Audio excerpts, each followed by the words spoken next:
If your daughter can translate this, I'll double your salary, said the female billionaire CEO to the single father. The fluorescent lights of Portland Regional Hospital cast harsh shadows across Robert Foster's weathered face as he stared down at his daughter's medical report. At 42, his calloused hands, marked by 2 decades of mechanical work, gripped the folder so tightly his knuckles turned white. 8-year-old Sophie sat beside him on the vinyl waiting room chair, her small frame hunched over a second-hand tablet, the screen's glow illuminating her delicate features in the dark circles beneath her bright blue eyes. The neurologist had been clear. Sophie's rare neurological disorder was progressing faster than anticipated. The experimental treatment in Switzerland offered hope, but at $200,000, with no insurance coverage, it might as well have been $20 million. Robert had already taken on double shifts at the construction site, sold his prized vintage Harley, and still barely made a dent in their mounting medical bills. Sophie looked up suddenly, her attention drawn to a woman pacing near the reception desk. The woman wore an impeccably tailored charcoal suit that probably cost more than 3 months of Robert's salary.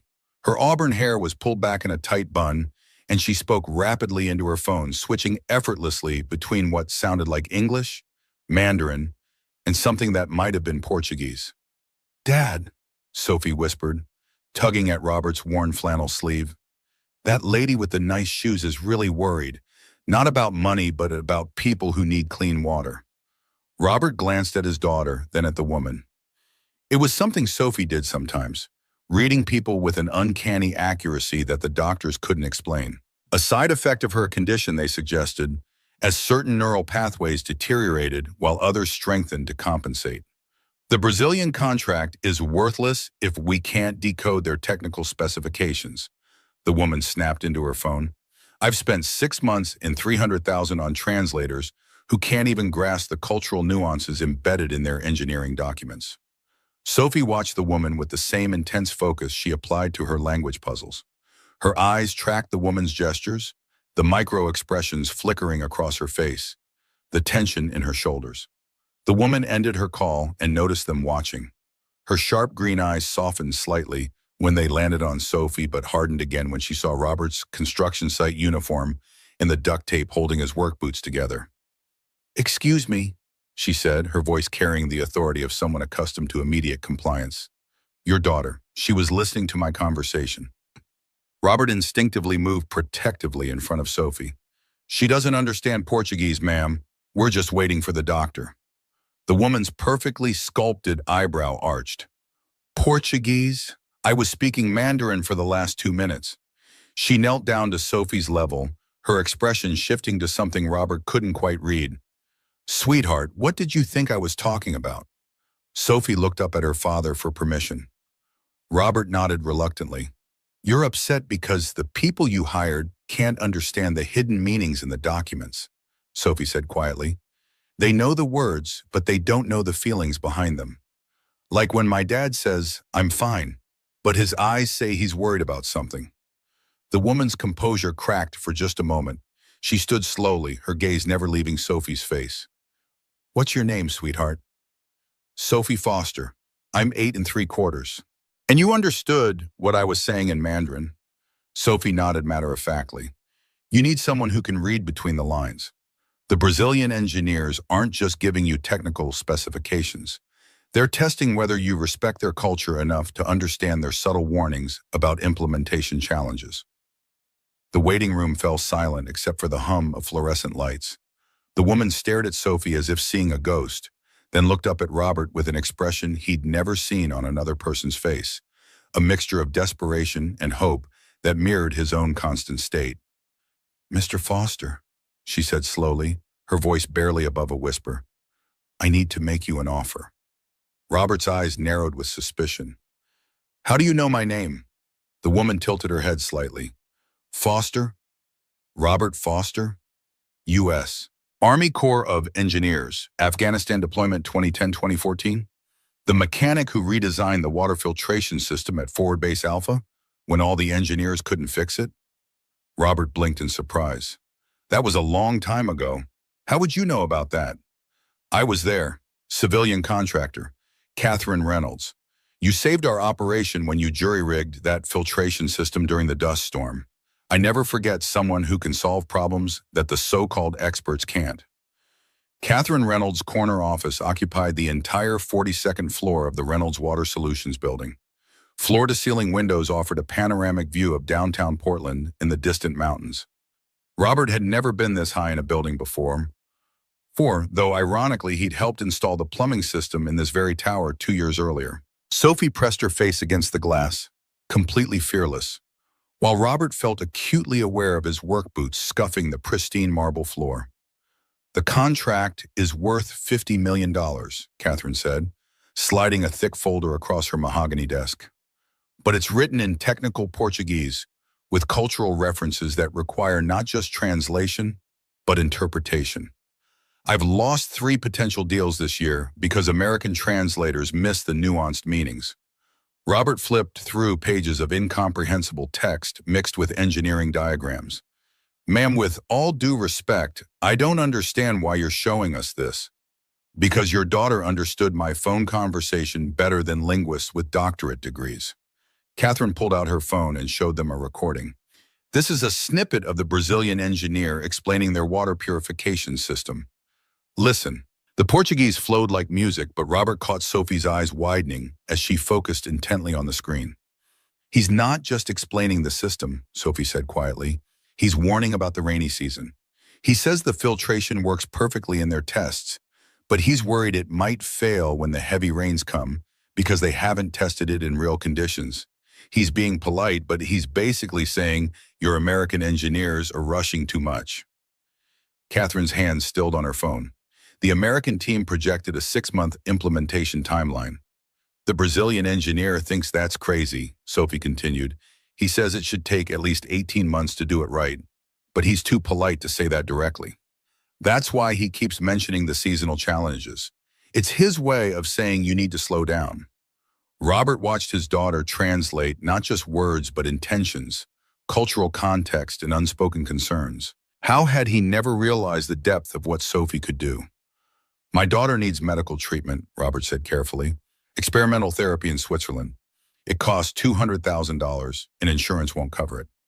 Catherine leaned back in her leather chair, studying them both. If Sophie can successfully translate this entire contract, not just the words, but the cultural nuances, the implied concerns, the real timeline they're suggesting, I'll double your current salary and provide full medical coverage for Sophie's treatment. Robert's construction site salary was $38,000 a year. Doubling it would be life-changing, but still nowhere near enough for Sophie's treatment. That's very generous, but plus a bonus of $300,000 if the deal goes through successfully because of her translations. The office fell silent except for the distant hum of traffic 42 floors below. Robert felt like he was drowning and someone had just thrown him a life preserver, but he couldn't quite reach it. "She's 8 years old," he whispered. "She's extraordinary," Catherine replied. "The question is, are you willing to let her be?" Sophie looked up from the contract pages she'd been studying. "Dad, this isn't just about water purification. They want to build something that will help people in places where water makes children sick. Like my brain makes me sick, but different." Robert's throat constricted. Sophie's condition was degenerative. Without treatment, she had maybe 2 years before the symptoms became unmanageable. But here she was, talking about helping other sick children. "If I can help," Sophie said softly, "shouldn't I try?" Before we continue with this amazing story, where are you watching from? Drop a comment below and let us know. The next morning arrived gray and drizzly, typical for Portland in late September. Robert had barely slept, alternating between excitement and terror about what they'd agreed to. Sophie sat at their tiny kitchen table, the thick contract spread before her like a treasure map, her expression more serious than any 8-year-old should have to be. "The first section is about water quality standards," she said, tracing her finger along lines of Portuguese text. "But they keep using the word confiança. It means trust, but they're using it in a special way." Robert poured coffee into a chipped mug, watching his daughter work with an intensity that both amazed and worried him. "What kind of special way?" "They're saying they need to trust that the Americans will respect their environmental concerns. See here, Sophie pointed to a paragraph. They mentioned the Amazon basin 6 times, but not because of water sources. They're worried about the impact on indigenous communities. Robert leaned over Sophie's shoulder, his mechanic's mind automatically translating the technical diagrams in ways his daughter couldn't. Look at this pressure valve configuration. It's all wrong for tropical conditions.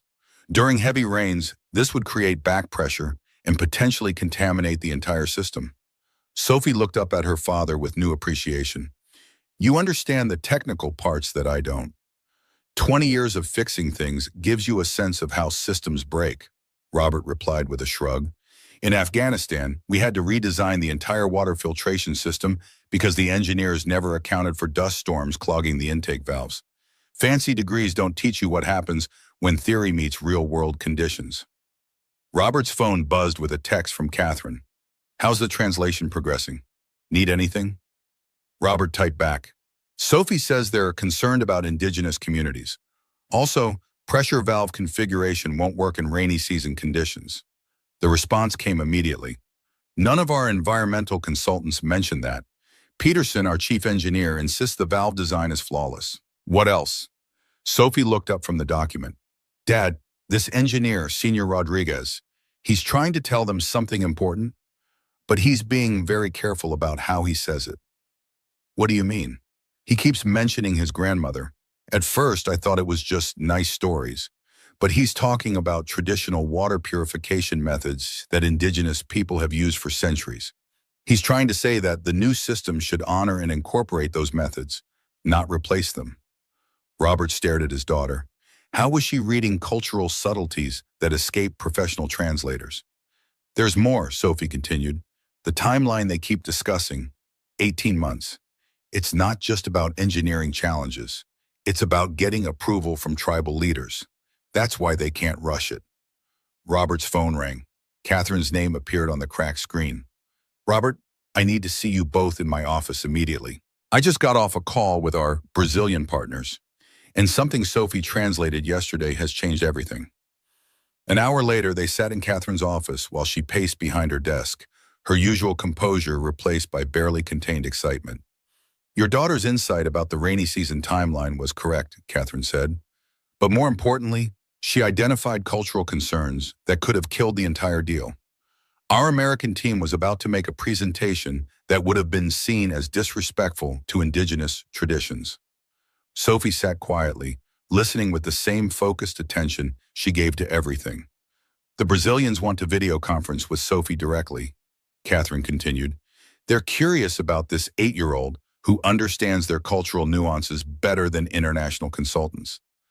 Robert's protective instincts flared. I don't think, Dad, Sophie interrupted gently, if they want to talk to me, maybe I should listen. Sometimes people just want to know that someone else understands them. The solutions Sophie came up with would go on to change the lives of millions. Catherine pulled up a video call interface on her large monitor.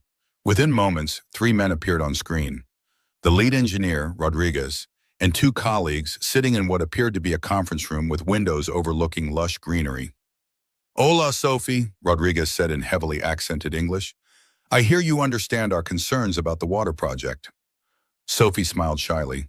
You're worried that the American engineers want to build something fast instead of something right. And you're worried they don't understand that water is sacred to your grandmother's people. Rodriguez's eyes widened. He spoke rapidly to his colleagues in Portuguese, then looked back at Sophie. You understood this from our technical documents? You love your grandmother very much, Sophie said simply. When people write about someone they love, their feelings show through their words, even in different languages. Rodriguez was quiet for a long moment, then smiled broadly. Sophie, would you be willing to help us explain our concerns to the American engineering team, not as a translator, but as someone who understands hearts as well as words? Robert watched his daughter consider this request with the gravity of someone much older. I think, Sophie said carefully, that everyone wants the water system to work and to help people. Maybe I can help everyone understand each other better. Catherine's phone started ringing with what Robert could see were multiple incoming calls. The deal just became much more complicated, Catherine murmured, but she was smiling. The conference room at Reynolds Water Solutions had been transformed into a war room. Charts covered the walls, laptops hummed on every surface, and coffee cups created rings on the mahogany table. Robert sat in the corner, feeling completely out of place among the engineers, lawyers, and executives who'd flown in from across the country. Sophie occupied the head of the table, a stack of translated documents before her, speaking with an authority that made grown men lean forward to catch every word. The Brazilian team isn't being difficult, she explained to the American engineers. They're trying to save us from making a mistake that would cost millions of dollars and hurt people who depend on clean water. James Peterson, the lead American engineer, frowned at his tablet. But their proposed timeline would delay implementation by over a year. People are dying from contaminated water while we debate cultural sensitivities. Robert recognized the type immediately, the kind of man who valued theory over practice, credentials over experience, the kind who would design a perfect system on paper that failed catastrophically in the field. Sophie's expression grew thoughtful. Senior Rodriguez lost his baby sister to bad water when he was 12. That's why he became an engineer. He's not trying to delay helping people. He's trying to make sure we help them the right way. The room fell silent. Catherine looked at the video conference screen where Rodriguez and his team waited. Rodriguez, Catherine said, Sophie says you lost your sister to contaminated water. Is that correct? Rodriguez nodded slowly. Maria, she was 3 years old. Our village had a water purification system installed by foreign contractors. It worked for 6 months, then failed during the rainy season. The contractors had already left, and we had no way to repair it. Peterson's frown deepened. We've accounted for seasonal variations in our design. Robert cleared his throat, drawing surprised looks from the executives. Have you accounted for maintenance training? Who fixes the system when it breaks? Because it will break. Everything does. Peterson's face flushed. Our systems are designed to minimize maintenance requirements. There's no such thing as a maintenance-free system, Robert said quietly. Not in the real world. I've seen too many million-dollar systems fail because no one could replace a $5 part. Sophie nodded, flipping through several pages of her translation notes. Senior Rodriguez keeps talking about his Uncle Carlos. He's not just an uncle. He's the person the village depends on when technology breaks. The Brazilians want Carlos and people like him to understand how the new system works before it's installed. That's part of the 18-month timeline, teaching local people to maintain it themselves. Catherine leaned forward. Rodriguez, is this correct? Sophie understands perfectly, Rodriguez replied. We need sustainable solutions, not just advanced technology. The extra time is for community integration and training. Robert watched his daughter facilitate a discussion between engineers who'd spent years in their respective fields. How was she bridging gaps that had stumped professionals? There's something else, Sophie said, looking directly at Peterson. You designed the system to process 10,000 gallons per day, but Senior Rodriguez's calculations show they need 15,000 gallons during dry season when neighboring villages share the water source. Peterson pulled up his engineering specs. Our demographic data showed peak usage at 8,000 gallons. Sophie shook her head. Senior Rodriguez says during drought, people walk for miles to reach clean water sources. The usage isn't just for the immediate community. Rodriguez nodded emphatically. Sophie is correct. During dry season, our facility serves 7 villages, not just one. Robert leaned forward, his mind already processing the problem. May I? He asked, gesturing toward Peterson's tablet. The engineer hesitated, then reluctantly handed it over. Robert studied the schematics for a moment, his fingers tracing the flow patterns with practiced ease. You could modularize the filtration system, he said, sketching quickly on a notepad. Build the infrastructure for full capacity from the start, but only install filtration modules as needed. That way you're not overbuilding initially, but you have the capacity to expand when necessary. I've done similar retrofits on industrial cooling systems. Peterson started to object, but Catherine silenced him with a look. Continue, Robert. You'd need to redesign the intake valve configuration and add parallel filtration paths. It's actually simpler than it sounds. We did something similar in Afghanistan when we had unexpected population increases at the base. Rodriguez studied Robert's rough sketch through the video feed. This could work. It would allow for gradual capacity increases without major reconstruction. Your father is as insightful as you are, Sophie. The American engineering team huddled around Robert's sketch, recalculating their projections. Catherine's phone buzzed with another call, but she ignored it, focused entirely on the discussion. If we increase capacity by 50% and extend the timeline for community training, Peterson said slowly, his professional pride wrestling with practical reality. We're looking at significant cost overruns, but also at a system that actually works long-term, Catherine replied. Sophie, what does Rodriguez think about cost concerns? Sophie consulted her notes.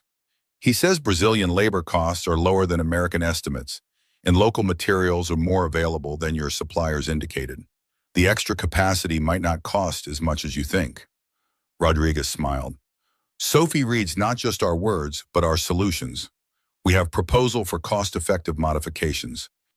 Over the next 2 hours, Sophie helped negotiate a modified contract that addressed American timeline concerns while respecting Brazilian cultural requirements. Robert contributed practical mechanical insights that simplified the system design while making it more robust and maintainable. Catherine finally said, "Gentlemen, I think we have the framework for a successful partnership." As the video call ended and the engineering teams began detailed planning, Catherine approached Robert. Your daughter just saved a $50 million deal and potentially thousands of lives. But more than that, she's shown us how to build something that will actually work. Robert looked at Sophie, who was quietly organizing her translation notes with the same methodical care she applied to everything. She's always been special, he said softly. I just never knew how special until now. Telling and preparing this story took us a lot of time. If you're enjoying it, please hit the like button and subscribe to our channel. 3 weeks into the project, Sophie's medical symptoms began worsening. Robert found her collapsed in the bathroom at 3:00 a.m., disoriented and struggling to form coherent sentences, the terrifying episodes that signaled her condition's progression. By morning, she seemed normal again, but Robert knew they were running out of time. Catherine noticed immediately when they arrived at her office. Sophie's usual bright energy seemed dimmed, her responses slightly delayed. Maybe we should postpone today's session, Catherine suggested gently. Sophie shook her head firmly. The Brazilian team is waiting for my translation of the environmental impact section. Senior Rodriguez says it's the most important part. Robert watched his daughter force herself to concentrate on documents that would have challenged healthy adults. Her hands trembled slightly as she turned pages, but her voice remained steady as she read. They're worried about something they're not saying directly, Sophie said after reviewing several pages. They keep mentioning future generations and irreversible consequences, but they're being very polite about it. Catherine leaned forward. What kind of consequences? Sophie traced her finger along a paragraph of Portuguese text. There's a rare bird that only nests near the proposed water facility location. Senior Rodriguez's daughter, Isabella Pati, she's a biologist. She wrote this section. She's trying to say that if we disturb the nesting area, these birds might disappear forever. Robert felt a chill. Sophie's ability to read between cultural lines was remarkable, but extracting specific technical concerns from complex documents while battling neurological symptoms seemed impossible. How can you be sure about the daughter? Catherine asked. Sophie smiled weakly. The writing style changes in this section. It's more scientific, but also more passionate. And look, she mentions her papa's wisdom about respecting nature. That's how daughters write about fathers they admire. Catherine's phone rang. Rodriguez's name appeared on the screen. Senior Rodriguez, Catherine answered on speaker. Sophie has been reviewing the environmental section. Ah, yes, my daughter Isabella wrote that section. She is, how do you say, very concerned about the wildlife impact. Sophie straightened despite her fatigue. Tell Isabella that we understand about the birds. Could the facility be moved 300 meters south? The water access would be the same, but the birds could keep their nesting area. There was silence on the call, then rapid Portuguese conversation in the background. Isabella says 300 meters south would be perfect. She is amazed that someone understood her concerns so clearly. After the call ended, Catherine studied Sophie with growing concern. Sweetheart, you look exhausted. I'm okay, Sophie said, but her voice lacked conviction. Robert made a decision he'd been avoiding. Catherine, I need to be honest about Sophie's condition. She has episodes where she becomes disoriented. They're getting worse, and without treatment, he couldn't finish the sentence. Catherine was quiet for a long moment. How long do we have? The Swiss clinic says we need to begin treatment within 6 weeks, or the damage might be irreversible. Then we finish this project in 5 weeks, Catherine said firmly. I'm advancing you the medical treatment money immediately. Robert stared at her. But the contract says payment upon completion. The contract doesn't account for saving a little girl's life, Catherine interrupted. Besides, Sophie has already earned it. Her cultural insights have prevented 3 potential diplomatic disasters and identified cost-saving modifications worth $2 million. Sophie looked up from her documents. If I go to Switzerland for treatment, I won't be here to help with the final negotiations. Catherine knelt beside Sophie's chair. Sweetheart, the most important thing is making sure you get better. But Senior Rodriguez and his team are counting on me. And what about the people who need clean water? Robert felt his heart breaking. Even facing her own medical crisis, Sophie was worried about others. We'll figure it out, Catherine said softly. The Brazilian team understands that you're not well. They're grateful for everything you have already done. Sophie was quiet for several minutes, studying the contract pages spread before her. I want to finish, she said finally. I want to make sure the water system gets built right, so no more little sisters die like Senior Rodriguez's sister Maria. Robert looked at Catherine, seeing his own emotions reflected in her eyes. Admiration, worry, and a desperate hope that somehow they could save this extraordinary little girl who cared more about others than herself. We'll do whatever it takes, Catherine said, her voice barely above a whisper. Outside the office windows, Portland's autumn rain began to fall, and Robert couldn't help but think about how water could be both life and death, both hope and heartbreak. The project was moving forward, but an unexpected obstacle was about to test Robert and Sophie in ways they couldn't imagine. Robert and Sophie were reviewing technical specifications for the water filtration system when Dr. Richard Montgomery entered Catherine's office unannounced. As Sophie's neurologist, he had been adamantly opposed to her involvement in the project from the beginning. Mr. Foster, he said, his voice stern, I need to speak with you, privately. Robert followed him into the hallway, steeling himself for what was coming. Your daughter's last brain scan shows accelerated deterioration in the temporal lobe, Dr. Montgomery said without preamble. Every hour she spends on this project is potentially shortening her functional timeline. Robert leaned against the wall, feeling the weight of those words. How much time do we have? Without immediate intervention? 6 months, maybe less, before significant communication impairment. I understand the financial situation, but Sophie needs rest in a stable environment, not corporate deadlines and pressure. Robert ran a hand through his hair. The treatment money is coming. Catherine has advanced it. And at what cost? Your daughter's condition? Before Robert could respond, the elevator doors opened and James Peterson stepped out, accompanied by a woman Robert hadn't met. Foster, Peterson called, his voice carrying the practiced authority of someone who'd never worked with his hands. I need to speak with you about these ridiculous modifications your daughter has been suggesting. Robert's jaw tightened. My daughter's modifications have saved your project from disaster. Your daughter is undermining my authority as chief engineer, Peterson snapped. These indigenous consultation periods she's insisting on will add months to the timeline. And now she wants us to relocate the entire facility because of some birds? The woman beside Peterson, sleek, blonde, wearing an expensive suit, stepped forward. I'm Elizabeth Chen, head of the Medical Technology Division. Mr. Foster, while your daughter's linguistic abilities are impressive, she lacks the technical expertise to make these kinds of engineering recommendations. Robert felt his patience fraying.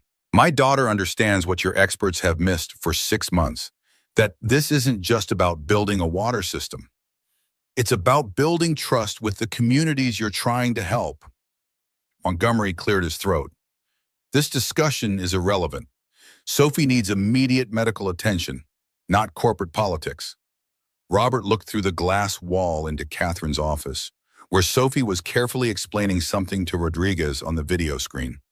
Her face was pale, but her eyes were alive with purpose. I don't know who raised this girl, Elizabeth Chen said, not unkindly. But she has remarkable empathy for someone so young. I raised her, Robert said quietly. After her mother died, it was just the two of us. And I taught her what my father taught me, that the measure of your work isn't how fancy it looks, but whether it's still running when you're gone. Peterson snorted. Garage philosophy doesn't apply to multi-million-dollar engineering projects. Actually, Robert replied, that's exactly where it matters most, because people's lives depend on it. Catherine stepped out of her office, having overheard the conversation.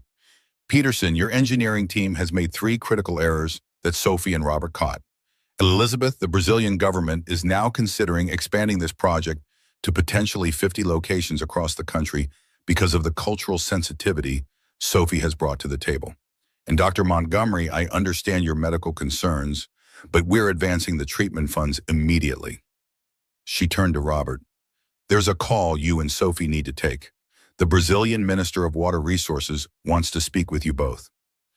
Inside Catherine's office, Sophie was talking animatedly with a distinguished-looking man on the video screen. Robert recognized him immediately from news coverage. Gabriel Mendes, Brazil's recently appointed Minister of Water Resources. Ah, Mr. Foster, Mendes said when Robert entered. Your daughter has been explaining your modular filtration design. Brilliant, absolutely brilliant. We've been trying to solve this capacity problem for years. Robert stood awkwardly behind Sophie's chair. It's just a practical solution, sir, nothing fancy. Sometimes the best solutions aren't fancy, Mendes replied. They're just right.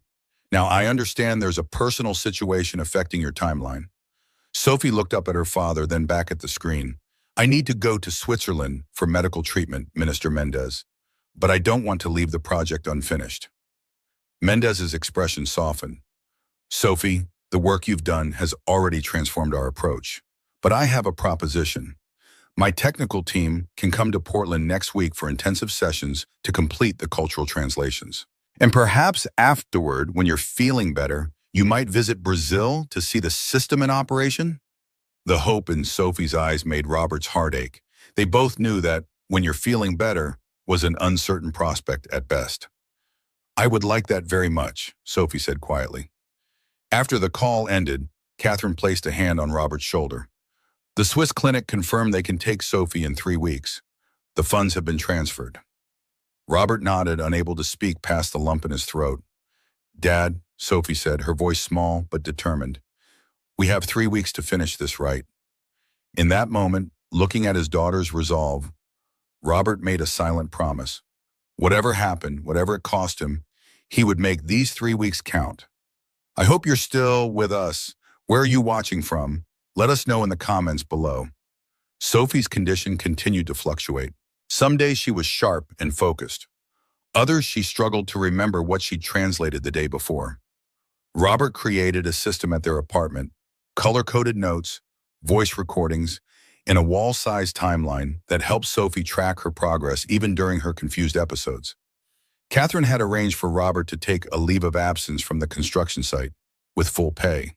For the first time in years, he could focus entirely on Sophie without worrying about missing a shift. He used his mechanical skills to craft a special desk for Sophie that adjusted to her comfort level, with padding for her increasingly frequent headaches and a lighting system that reduced eye strain. One evening as they worked late at the kitchen table, Sophie looked up from her translations. Dad, I think I've found something important. Robert put down the pressure valve model he'd been tinkering with. What is it, sweetheart?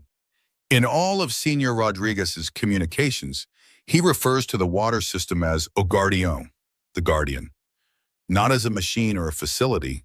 I think he sees this project as protecting his people, like you protect me. Robert studied his daughter's face, marveling at how she could see connections that eluded everyone else. What does that tell us about the project? It means the technical aspects matter, but what matters more is the promise behind them. The promise not to abandon the system or the people it serves. Sophie hesitated. Dad, can we make that promise? The question hung in the air between them, weighted with implications that went beyond engineering specifications. Before Robert could answer, Sophie's hands began to tremble, the beginning of another neurological episode. I think that's enough for tonight, Robert said gently, helping Sophie from her chair. Time for rest. Later, after Sophie had fallen asleep, Robert sat alone on their small balcony, staring at the distant lights of downtown Portland. His phone buzzed with a text from Catherine. Peterson is fighting the redesign, says it will impact his bonus metrics. I'm overriding him. How's Sophie? Robert typed back, good day today, bad tonight. It's getting harder for her to bounce back. Catherine's response came quickly. The Swiss clinic doctor called. Dr. Hoffman wants to move up Sophie's admission date. Says every day matters. Robert closed his eyes, feeling the weight of competing urgencies pressing down on him. The water project that would save countless lives. The treatment that might save his daughters. And somehow, impossibly, Sophie was trying to accomplish both. His phone buzzed again. Robert, there's something else. Dr. Hoffman mentioned a potential complication with the treatment. Can you come to the office early tomorrow? She wants to speak with both of us. The next morning, Catherine's office was unusually quiet. The war room charts had been pushed aside, and the large screen displayed the face of Dr. Elizabeth Hoffman from the Swiss Neurological Institute. Mr. Foster, Dr. Hoffman said, her accent lightly Germanic. I've been reviewing Sophie's latest scans and test results. While we're still confident in our ability to treat her condition, there's a complication you should be aware of. Robert gripped the arms of his chair. What kind of complication? Sophie's extraordinary linguistic and cultural processing abilities aren't just connected to her condition. They're dependent on the same neural pathways that are being damaged. If we proceed with the treatment protocol as planned, we expect to halt the neurological deterioration, but what? Robert prompted when she hesitated. But it's highly likely she will lose her enhanced language processing abilities. She'll develop normally from that point forward, but the unique way her brain currently interprets cultural and linguistic patterns will be normalized. The office fell silent as Robert absorbed this information. You're saying the treatment will cure her, but she'll lose her gift. Essentially, yes, Dr. Hoffman confirmed. The neural networks that currently allow her to process cultural nuances and emotional undertones with such sophistication will be restructured. She would still be highly intelligent, Mr. Foster, but not in the extraordinary way she is now. Catherine, who had been silent until now, spoke up. Is there an alternative? A way to treat her condition without affecting these abilities? We could potentially design a more conservative treatment approach, Dr. Hoffman said carefully. One that stabilizes her current condition without attempting to completely restructure the affected neural pathways. But it would be a temporary solution at best, buying her perhaps 3 to 5 years of stable function before the deterioration would inevitably continue. Robert felt as though the floor was dropping away beneath him. You're asking me to choose between giving my daughter a normal lifespan without her special abilities, or a few more years where she keeps this gift, but ultimately, he couldn't finish the sentence. This is not a decision to make immediately, Dr. Hoffman said gently, but it is one you should consider before we begin treatment. Sophie's condition is unique, and so must be our approach. After Dr. Hoffman's face disappeared from the screen, Robert sat motionless, staring at his calloused hands. Robert, Catherine said softly, this isn't a decision you have to make alone. How do I tell her? Robert whispered. How do I tell my 8-year-old daughter she has to choose between who she is and how long she lives? Before Catherine could answer, the office door opened, and Sophie walked in, her eyes clear and alert. One of her good days.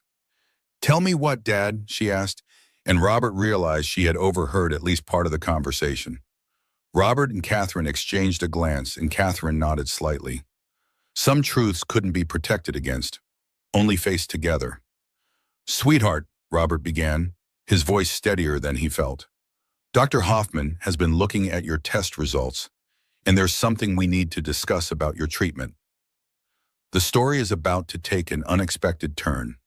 Stay with us to see how Sophie's condition would change everything.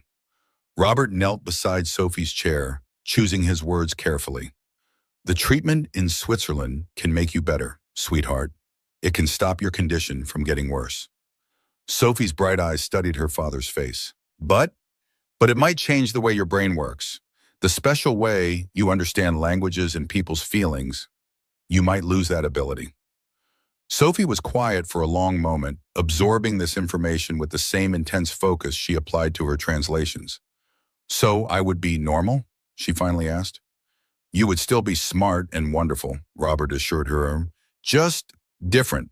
The doctors could do another kind of treatment that would let you keep your special abilities for a while longer, but it wouldn't fix your condition permanently. How much longer? Sophie asked, her voice small but steady. Maybe 3 to 5 years, Catherine said gently. After that, your condition would start getting worse again. Sophie looked out the window at the Portland skyline, her expression unreadable. Can I think about it? Of course you can, Robert said, his heart breaking at watching his child face such an impossible choice. We still have the Brazilian project to finish, Sophie said, straightening her shoulders with determination that seemed too old for her 8 years. I need to complete my translations. Catherine opened her mouth as if to object, then closed it, recognizing the purpose burning in Sophie's eyes. The team is waiting in the conference room, she said instead. Senior Rodriguez has sent new technical specifications for the indigenous consultation phase. As they walked to the conference room, Robert's phone buzzed. A text from Dr. Montgomery. The Swiss clinic called me. Treatment needs to begin within 21 days for optimal results. No more delays. The war room had evolved over the past weeks. Sophie's color-coded notes covered one wall, while Robert's technical sketches and modifications dominated another. The engineering team had begrudgingly come to respect the practical solutions offered by the maintenance mechanic, especially after 3 of his design adjustments had reduced manufacturing costs by 15%. James Peterson stood at the head of the table, his posture stiff. We have a problem, he announced as they entered. The Brazilian Environmental Agency is requesting additional wildlife impact studies for the facility relocation. This could add months to the timeline. Sophie took her usual seat at the table, pulling out her notebook. It's not about wildlife studies, she said confidently. It's about Isabella's birds. Sophie, with all due respect, Peterson began, his tone making it clear he had little respect to offer. This is a complex regulatory matter, not a children's story about birds. Catherine held up her hand, silencing Peterson. Let her speak. Isabella's father, Senior Rodriguez, and the environmental minister are old friends, Sophie explained. They went to university together. When Isabella was little, her father used to take her birdwatching in the area where we want to build. The rare birds aren't just an environmental concern. They're a personal connection for the minister's family. Robert noticed how the other engineers in the room had learned to lean forward when Sophie spoke, despite Peterson's dismissive attitude. What do you suggest? Catherine asked. Sophie flipped through her notes. We need to show them we understand it's not just about following regulations. It's about respecting memories. She paused, thinking. What if we named the Water Purification Center after Isabella's favorite bird and created a small protected area around the facility specifically for birdwatching? The room fell silent as everyone considered this unexpectedly simple solution. That's actually brilliant, one of the junior engineers murmured. It addresses the emotional concern while actually enhancing our environmental commitment. Peterson scoffed. We're going to make major project decisions based on a child's guess about people's feelings? Robert felt his patience snap. My daughter's guesses have saved this project at least 4 times now. While you've been worried about your bonus metrics, she's been focused on making sure this system actually helps people. The room went silent. It was the first time Robert had directly confronted Peterson. Catherine cleared her throat. Peterson set up a call with the Environmental Ministry. Sophie, I'd like you to join that call to explain your idea personally. She glanced at Robert, a silent question in her eyes. Robert nodded slightly. Despite Dr. Montgomery's warnings, he couldn't deny Sophie this chance to finish what she'd started. The determination in her eyes told him that completing this project had become as important to her health as any medical treatment. After the meeting, Catherine pulled Robert aside. Peterson is a problem, she said quietly. He's been undermining the redesign efforts at every turn. He doesn't like having his authority questioned, Robert replied, especially by a maintenance mechanic and an 8-year-old girl. It's more than that, Catherine said. I found out he has a personal stake in the original design. His brother-in-law owns the company that manufactures the proprietary filtration components. Your modular design cuts their units by half. Robert's eyes narrowed. That's a conflict of interest. One I wasn't aware of until yesterday, Catherine confirmed. I've reassigned him to our Singapore project, effective next week. But in the meantime, watch your back. And Sophie's. I hope you're still with us. Where are you watching from? Let us know in the comments below. That evening, Robert drove Sophie home through Portland's persistent drizzle. The apartment they shared was small, but tidy. A two-bedroom unit in an older building with creaky pipes that Robert regularly fixed in exchange for reduced rent. It wasn't much, but with Charlotte gone and medical bills mounting, it was all they could afford. Sophie sat at the kitchen counter, stubbornly working through more translations, while Robert prepared a simple dinner of pasta and vegetables. He noticed how she massaged her temples periodically, a sign of the headaches that were becoming more frequent. You should rest, sweetheart, he said, placing a glass of water and her medication beside her notebook. Just a few more pages, Sophie insisted. I need to finish the section about community water distribution. There's something important about how they describe the shared access points that I can't quite grasp yet. Robert observed his daughter's furrowed brow and the determined set of her jaw, expressions that reminded him painfully of Charlotte. His late wife had shown that same stubborn focus during her battle with cancer, refusing to give up even when the odds were overwhelming. Your mother was just as determined as you are, he said softly. Sophie looked up, a small smile breaking through her concentration. That's what you always say, that I get my stubbornness from Mom and my mechanical sense from you. And it's true, Robert chuckled, stirring the pasta sauce. Remember how she insisted on finishing her mural at the children's hospital, even when she was too weak to stand? The nurses had to bring her a wheelchair and special brushes. I remember, Sophie said, her smile fading slightly. She said that finishing it was important because some things matter more than how you feel right now. The words hung in the air between them, taking on new meaning in light of Sophie's own situation. Robert turned back to the stove, blinking rapidly to clear his vision. After dinner, as Robert was washing dishes, his phone rang. Catherine's name flashed on the screen. Robert, I just got off a call with Minister Mendez, she said without preamble.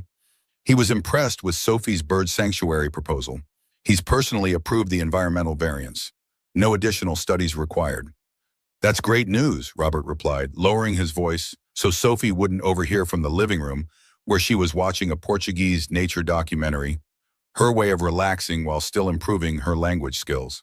There's more, Catherine continued. The ministry has expanded the scope of the project. They want to implement similar water systems in 5 additional regions, potentially serving over 1 million people in total. Robert felt a surge of pride followed immediately by concern. That's incredible. But what does it mean for our timeline? Catherine was quiet for a moment. It means more work, more complexity. The Brazilian delegation wants to fly to Portland next week for intensive planning sessions. They specifically requested Sophie's involvement in the cultural framework development. Next week? Robert glanced toward the living room where he could see Sophie's small figure curled on the couch. Catherine, Dr. Montgomery is pushing hard for us to get to Switzerland as soon as possible. He says we're running out of time. I understand, Catherine said softly. But Robert, what Sophie is doing here, it's going to help millions of people. Clean water for communities that have never had reliable access. Fewer children dying from preventable diseases. Robert closed his eyes, feeling the weight of impossible choices pressing down on him. I know, believe me, I know. But at what cost? Sophie is all I have left. If I lose her because we delayed treatment. What does Sophie want? Catherine asked gently. She hasn't said directly. But you've seen how determined she is to finish this project. Talk to her, Robert. Really talk to her. This has to be her decision too. After ending the call, Robert joined Sophie on the couch. The documentary was showing vibrant footage of the Amazon rainforest, with Portuguese narration that Sophie seemed to be following without difficulty. That was Catherine on the phone, he said. The Brazilian government loved your bird sanctuary idea, and they want to expand the project to 5 more regions. Sophie's eyes widened. Really? That means more people will get clean water. It does, Robert agreed, but it also means more work. The Brazilian team wants to come here next week for planning meetings. Sophie nodded excitedly, then winced as the movement triggered another headache. She tried to hide it, but Robert noticed. "Sweetheart, we need to talk about Switzerland," he said gently. "Dr. Montgomery thinks we shouldn't wait much longer to start your treatment." Sophie's expression grew serious. "But what about the project? If we leave now, who will help the Brazilian team understand the cultural nuances?" "Catherine and her translators would continue the work. They've learned a lot from you already." "But they'll miss things," Sophie said with certainty. "They'll miss the heart behind the words." Robert took his daughter's small hands in his. "Sophie, this project is important, but nothing is more important than your health. We can go to Switzerland, get you the treatment you need, and then maybe come back to help finish the project afterward." Sophie was quiet for a long moment, her gaze returning to the rainforest images on the screen. "Dad, do you remember what Mom said when the doctors wanted her to try that really strong treatment? The one that might have given her a few more months?" Robert felt his chest tighten. Charlotte had opted for quality of life over quantity, choosing to spend her final months fully present with her family rather than extending her life in a diminished state. "I remember," he said softly. "She said she'd rather have less time being fully herself than more time as someone she didn't recognize. She wanted to finish her mural and spend time with us, not be sick in a hospital bed." Sophie looked up at her father, her blue eyes clear and determined. "I think I understand how she felt now." Robert felt a chill run through him. "Sophie, that was different. Your mom's condition was terminal, yours isn't. The treatment can help you." "But at what cost?" Sophie asked, unconsciously echoing her father's earlier words to Catherine. "If I lose my ability to understand languages and people's feelings, I won't be me anymore." "Not really. You'll still be my amazing daughter," Robert insisted, fighting to keep his voice steady. "You'll still be smart and kind and wonderful. But I won't be able to help people the same way," Sophie countered. "And right now I'm helping a lot of people. People who need clean water."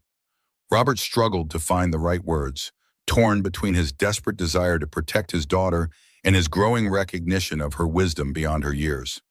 "What if we talk to Dr. Hoffman about the modified treatment?" he suggested finally. "The one that would let you keep your abilities for a few more years? We could go to Switzerland after we finish the work with the Brazilian delegation."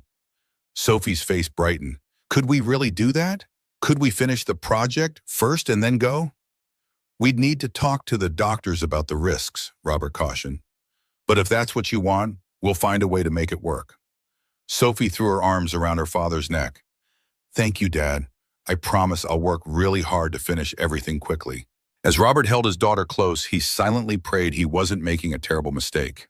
Charlotte had been an adult making an informed choice about her own life. Sophie was just a child, a remarkable child, but still so young to face such momentous decisions. Yet as he felt Sophie's small body against his chest, her heart beating with such purpose and determination, he couldn't help but wonder if she understood something that he, in his protective father's role, had been missing. Perhaps her gift wasn't just about translating languages, but about seeing the bigger picture in a way that most adults had forgotten how to do. The next morning, they met with Dr. Montgomery at the hospital for Sophie's regular checkup. The neurologist was visibly displeased when Robert explained their decision to delay the trip to Switzerland until after the Brazilian delegation's visit. "Mr. Foster, I cannot emphasize strongly enough how critical timing is with this condition, Doctor," Montgomery said, his voice tight with professional concern. "Every week we delay increases the risk of permanent neural pathway damage." "We understand the risks," Robert replied, "but we've decided to consult with Dr. Hoffman about the modified treatment approach, the one that would preserve Sophie's linguistic abilities." Dr. Montgomery shook his head. "That approach is experimental at best. It would stabilize her condition temporarily, but not address the underlying degeneration." "But it would let me keep helping people," Sophie interjected from the examination table where a nurse was checking her blood pressure. The doctor looked at her, his clinical detachment softening slightly. "Sophie, you're a remarkable young lady, but your health has to come first." "What if helping people is what makes me healthy?" Sophie challenged. "Not my brain, but my heart." Dr. Montgomery glanced at Robert with a raised eyebrow, clearly unused to being questioned by 8-year-old patients. "Perhaps we should discuss this privately, Mr. Foster." "No," Robert said firmly. Sophie is part of this decision. She deserves to be included in the conversation. The neurologist sighed but nodded reluctantly. Very well. I'll arrange a video consultation with Dr. Hoffman to discuss the modified treatment protocol.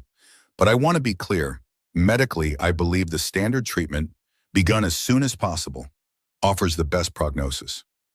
We appreciate your opinion, doctor, Robert said. But this isn't just a medical decision. It's about Sophie's quality of life and the impact she wants to make with the time she has. As they left the hospital, Sophie took her father's hand. Dad, am I being selfish? Wanting to finish the project before getting treatment? Robert squeezed her small fingers. No, sweetheart. Selfish would be thinking only about yourself. You're thinking about all the people who will benefit from clean water. That's the opposite of selfish. I'm a little scared, Sophie admitted quietly, of the treatment, of losing my gift, of not being able to help people the same way anymore. She looked up at him, vulnerability plain on her face. What if helping with this project is the most important thing I'll ever do? Robert knelt on the sidewalk, bringing himself to her eye level. Sophie Foster, listen to me. This project is important, yes, but you have an entire lifetime ahead of you to do amazing things, with or without your current abilities. You'll find new ways to help people, new gifts to share. I promise you that. Sophie studied his face intently, as if searching for the truth behind his words. Finally, she nodded. Okay, but first, let's finish what we started. Deal, Robert agreed, standing and taking her hand again. Now let's go meet Catherine. The Brazilian team arrives tomorrow, and we have preparations to make. Behind at Reynolds Water Solutions, they found Catherine in her office, surrounded by maps and technical specifications for the expanded project. She looked up as they entered, her expression a mixture of excitement and concern. How did it go with Dr. Montgomery? She asked. He's not happy about the delay, Robert admitted, but he's arranging a consultation with Dr. Hoffman to discuss the modified treatment approach. Catherine nodded, then turned to Sophie. And how are you feeling about all this, Sophie? I want to finish helping the Brazilian team, Sophie said resolutely. Then I'll go to Switzerland. Well then, Catherine said, a smile breaking through her professional demeanor. We'd better make sure every minute counts. The delegation arrives tomorrow morning.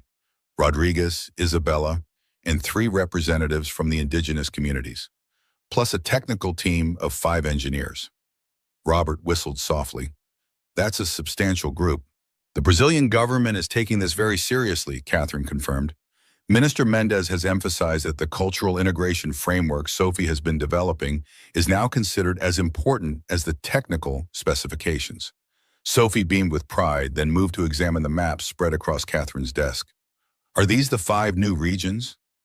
Yes, Catherine confirmed, each with its own dialect, environmental considerations, and cultural nuances.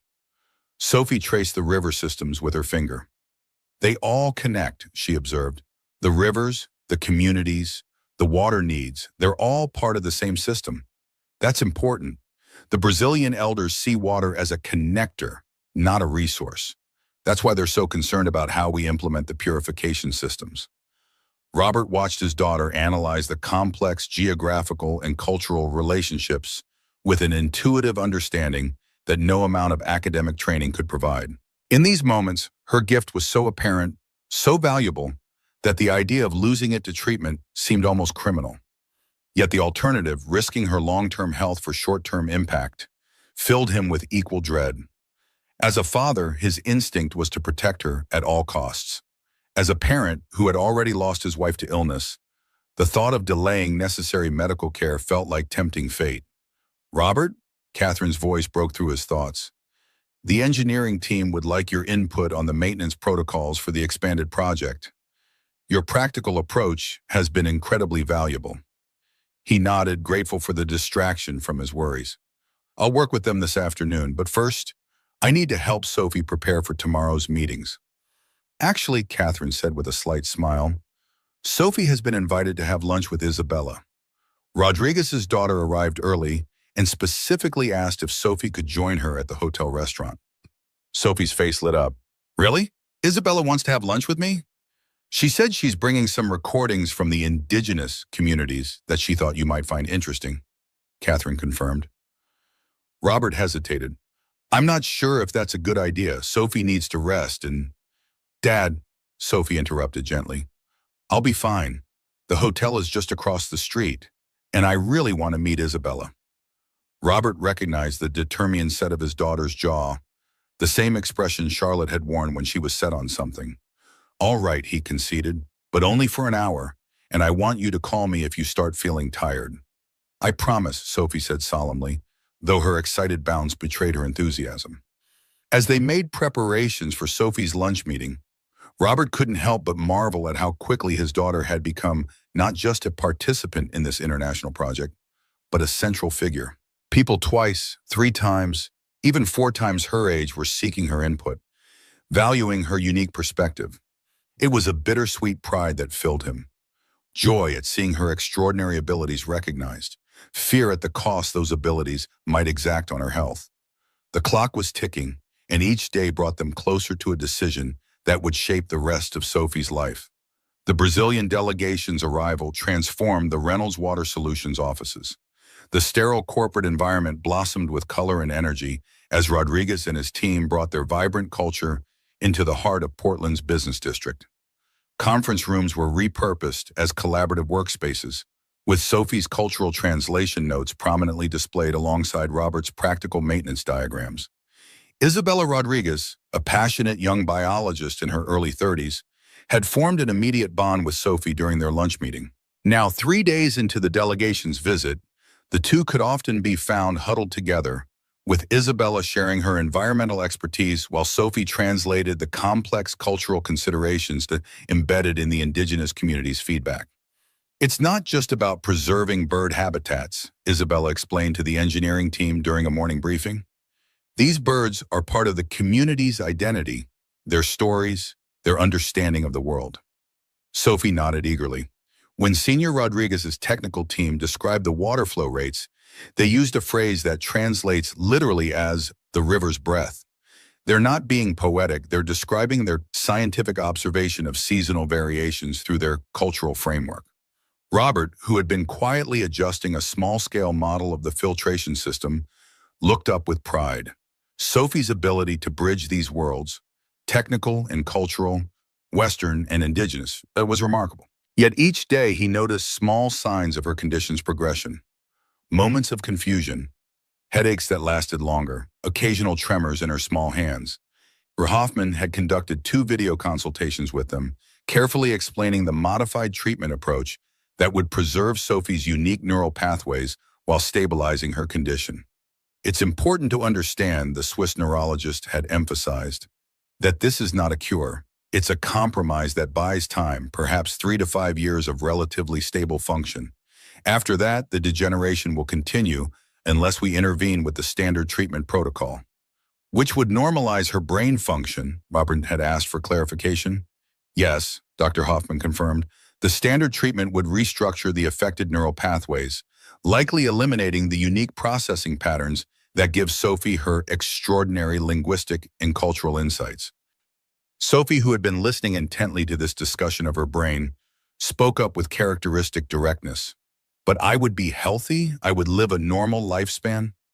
That is the expectation, yes, Dr. Hoffman replied, though of course there are no guarantees in medicine. Now, watching Sophie collaborate with Isabella on indigenous consultation protocols, Robert wondered if they were making the right choice.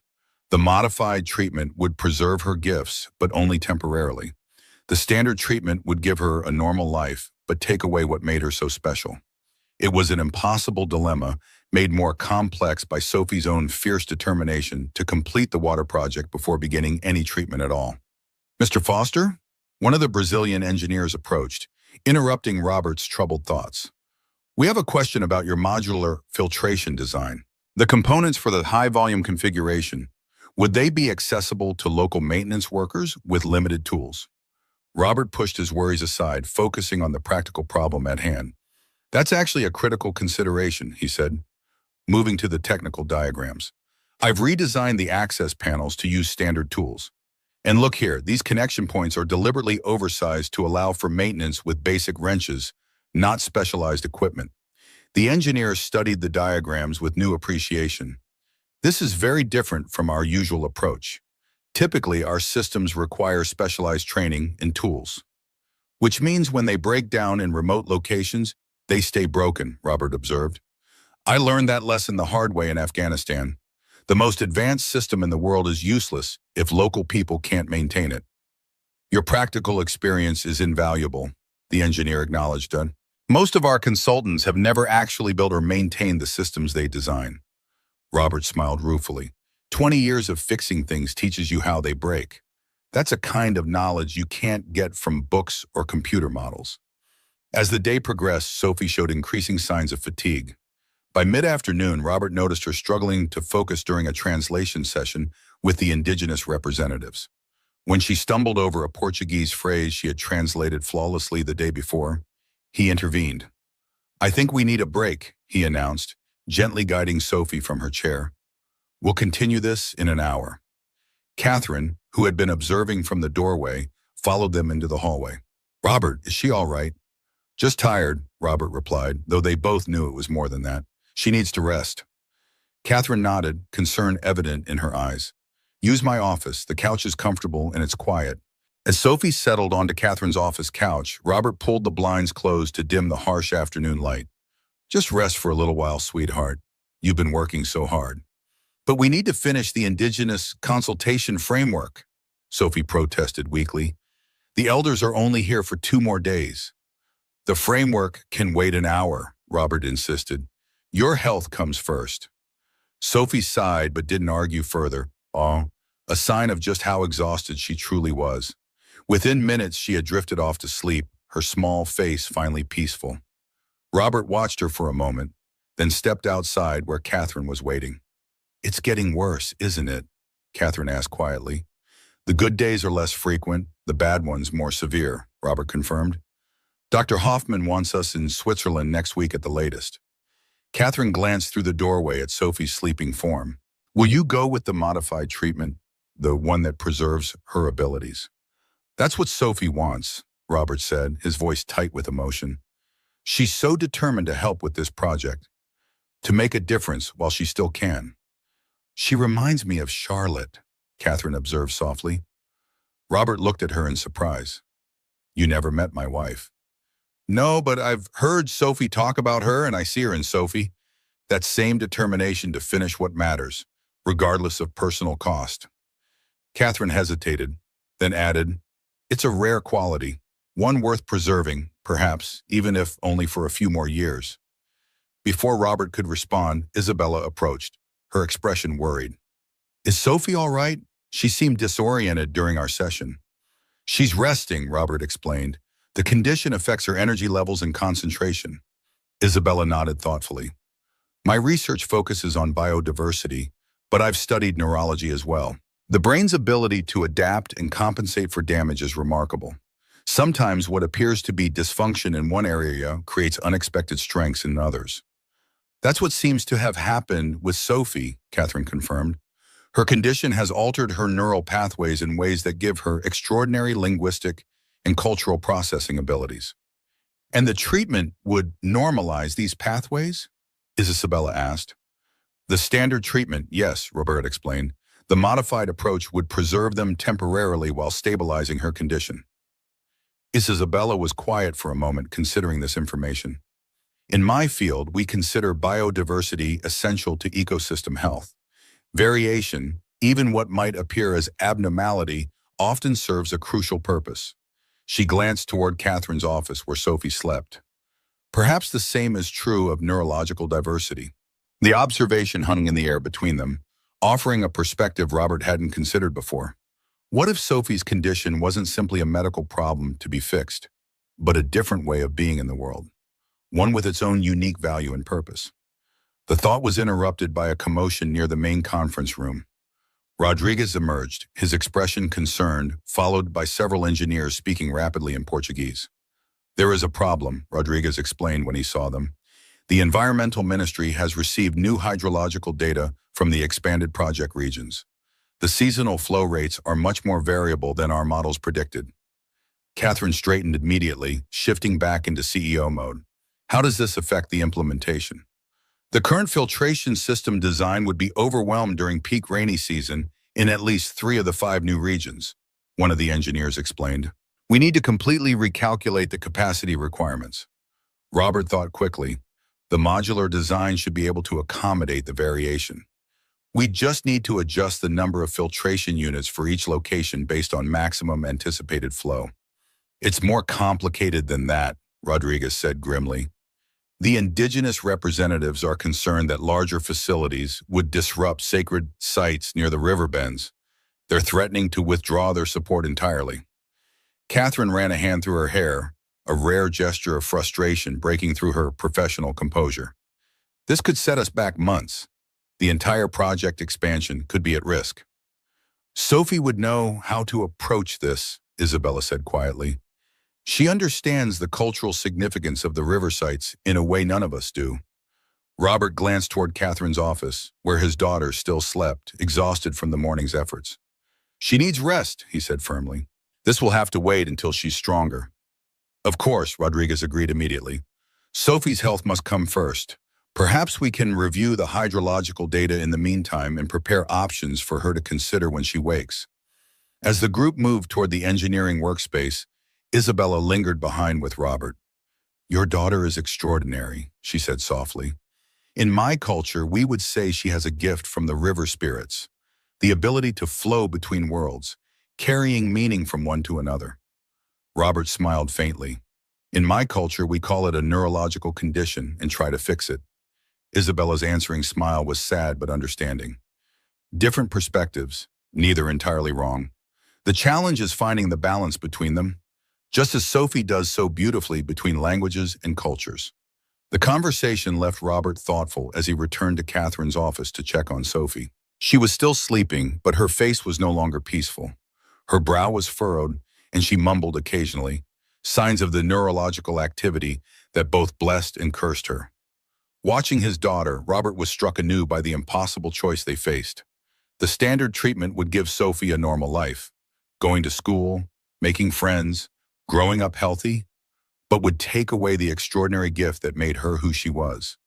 The modified treatment would preserve that gift, but only for a few precarious years before the inevitable decline continued. What was the right answer? What would Charlotte have advised if she were here? His late wife had always had a clarity about such matters that Robert sometimes lacked.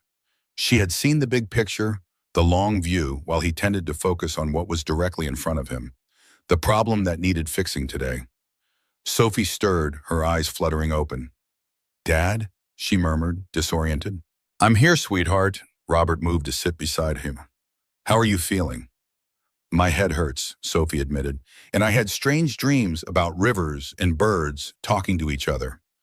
Robert smiled, brushing the hair from her forehead. That's not so strange, considering what you've been working on. Sophie sat up slowly, looking around Catherine's office as if to orient herself. Did I miss anything important? Robert hesitated, torn between honesty and protection. There's been a development with the project expansion, he said finally. Something about hydrological data and sacred sites, but it can wait until you're feeling stronger. No, Sophie said, her voice gaining strength. I want to help now. Where's Isabella? And Senor Rodriguez? Sophie, Robert began gently, you need to pace yourself. You can't solve every problem all at once. His daughter's blue eyes met his, clear and determined despite the pain he knew she was feeling. Dad, do you remember what you always say about fixing engines? That you have to understand the whole system to fix any part of it. Robert nodded, surprised by the reference. That's what this is like, Sophie continued. The rivers, the communities, the sacred sites. They're all connected. You can't fix one part without understanding the whole system. And right now, I understand that system better than anyone else. There was no arguing with her logic or with the passion behind it. Robert recognized that same fire that had driven Charlotte to finish her hospital mural, even as cancer drained her strength. The need to complete something meaningful, to leave a mark on the world that would outlast one's own presence in it. All right, he conceded, but we take it slow, and you tell me immediately if you start feeling worse. Sophie nodded solemnly. I promise. Now, can you help me find Isabella? I want to ask her about the river spirits her people believe in. I think that might be the key to understanding the sacred sites issue. As they left Catherine's office, Robert couldn't shake the feeling that he was watching his daughter race against time, pouring every ounce of her fading strength into a project that mattered more to her than her own health. It was both heartbreaking and awe-inspiring. This child with an old soul who understood something about purpose and meaning that many adults never grasped. The Brazilian delegation's workspace was humming with activity when they arrived. Engineers clustered around maps and data tables, while the indigenous representatives spoke animatedly with Rodriguez and Catherine. Isabella stood slightly apart, studying satellite images of river systems with a furrowed brow. She looked up as Sophie approached, her expression brightening. "Sophie, are you feeling better?" "A little," Sophie said, not entirely truthfully. "Dad says there's a problem with sacred sites in the expanded project?" Isabella nodded, leading Sophie to the satellite images. "The hydrological data shows we need larger facilities in 3 of the new regions, but the optimal locations all intersect with sites the indigenous communities consider sacred, places where they believe the river spirits dwell." Sophie studied the maps intently. "Can you show me where exactly?" Isabella pointed to several river bends marked in red. "These locations have the best water access and elevation for efficient filtration, but they're all at what the elders call singing bends, places where the river's sound changes in a particular way that they associate with spiritual presence." Sophie was quiet for a moment, her head tilted slightly as she processed this information. Then she asked, "Have you recorded the sound of the river at these bends?" Isabella blinked in surprise. "No, but that's an interesting question. Why?" "Because it's not about the location itself," Sophie explained, her voice growing excited despite her fatigue. "It's about the sound. The elders talk about the river spirits singing. What if the sound is what's sacred, not the physical spot?" The insight hung in the air for a moment as Isabella considered its implications.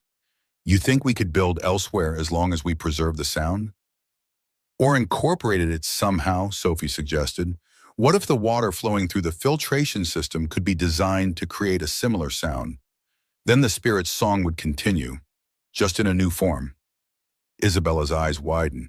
"Sophie, that's brilliant, and entirely consistent with their belief system. The river spirits aren't bound to one location. They flow with the water itself."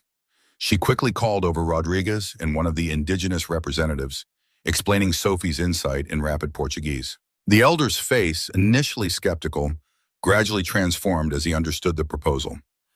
"He says it might be possible," Isabella translated for Sophie and Robert. "They would need to hear the sound of the water passing through the filtration system to be sure the spirits' voices were preserved. We could modify the outflow chamber to create specific acoustic properties," Robert suggested, his mechanical mind already working on the problem. "It wouldn't be difficult, just a matter of designing the right resonance chambers and flow patterns." Catherine, who had been listening to this exchange with growing amazement, turned to her engineering team. "Can we create a sound simulation based on the filtration system design? Something the elders could listen to before we finalize the locations?" "Absolutely," one of the acoustic engineers confirmed. "We'd need recordings of the original river sounds for comparison, but the technology exists." And the solution had materialized in minutes, a perfect integration of technical feasibility, cultural sensitivity, and innovative thinking. And at the center of it all was Sophie, whose unique ability to understand both the spoken and unspoken aspects of the indigenous concerns had identified a path forward that no one else had seen. As the team mobilized to implement the new approach, Robert noticed Sophie swaying slightly where she stood. He moved quickly to her side, supporting her with a gentle hand on her shoulder. "I think that's enough for today," he said quietly. "You've given them what they need to move forward." Sophie didn't protest, a testament to how truly exhausted she was. As Robert guided her toward the door, Isabella approached with a small wooden carving of a bird. "This is for you," she said, pressing it into Sophie's hands. "It's the rare ibis we're protecting with the sanctuary. My father carved it for you as a thank you for understanding what was in our hearts." Sophie clutched the carving to her chest, tears welling in her eyes. "Thank you. It's beautiful." As they drove home through the evening traffic, Sophie held the wooden bird in her lap, running her fingers over its smooth contours. "Dad," she said finally, breaking the comfortable silence. "I've been thinking about the treatment options." Robert glanced at her, his heart rate quickening. "Oh?" "I want the modified treatment," Sophie said decisively, "the one that lets me keep my abilities for a while longer." Though he'd suspected this was her preference, hearing her state it so clearly still sent a wave of complex emotions through Robert. Relief that she'd made a decision, fear for what it might mean for her future, pride in her courage to choose her own path. "Are you sure, sweetheart? The standard treatment would give you a better chance at a normal, healthy life." Sophie looked out the window at the passing city lights. "But it wouldn't be my life, Dad. Not really. It would be someone else's. Someone who looks like me but doesn't see the world the way I do. Doesn't understand what I understand." Robert swallowed hard. 3 to 5 years isn't very long, Sophie. "It's long enough to finish this project and maybe help with others," Sophie replied with surprising practicality. "And after that, when my abilities start to fade, we can try the standard treatment. By then, maybe the doctors will have found a way to fix me without changing who I am." The hope in her voice was almost unbearable. The child's optimism that science would find a way, that the impossible choice might somehow resolve itself if they just bought enough time. Robert couldn't bring himself to crush that hope, even knowing how slim the chances were. "All right," he said finally. "We'll tell Dr. Hoffman that's what we want. And we'll schedule the treatment for after the Brazilian delegation leaves, in about 2 weeks." "Thank you, Dad," Sophie said, leaning against his arm. "For understanding, for letting me be me for as long as I can." The words echoed in Robert's mind long after Sophie had fallen asleep that night. "For letting me be me for as long as I can." Wasn't that what everyone wanted in the end? The freedom to be fully themselves, to use their unique gifts, to make their mark on the world in their own way?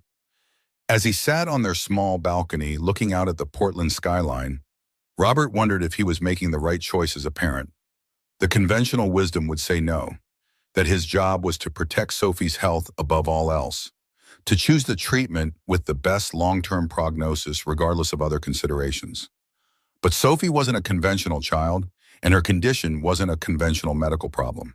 The very neural pathways that were deteriorating had given her extraordinary abilities, abilities that were helping thousands, potentially millions of people access clean water. Was it selfish of him to support her choice? Or would it have been more selfish to deny her the chance to complete the work that gave her such purpose and meaning? Robert had no answers, only questions that circled endlessly in his mind as the night deepened around him. Whatever path they took, there would be both gain and loss. The only certainty was that time was precious, and growing more so with each passing day. The next morning brought new energy to the project. Word of Sophie's innovative solution to the sacred sites issue had spread throughout the Brazilian delegation, elevating her already considerable status among the team. The indigenous representatives, initially skeptical of the American company's intentions, now looked to the 8-year-old girl as their most trusted advocate. While the engineering team worked on the acoustic modifications to the filtration system, Sophie and Isabella focused on completing the cultural integration framework, the comprehensive document that would guide all aspects of the project's implementation in indigenous territories. "The framework needs to emphasize reciprocity," Sophie explained to the documentation team. "The communities don't see this as us giving them clean water. They see it as a partnership where they're sharing their water resources and cultural knowledge with us, and we're sharing our technical expertise with them."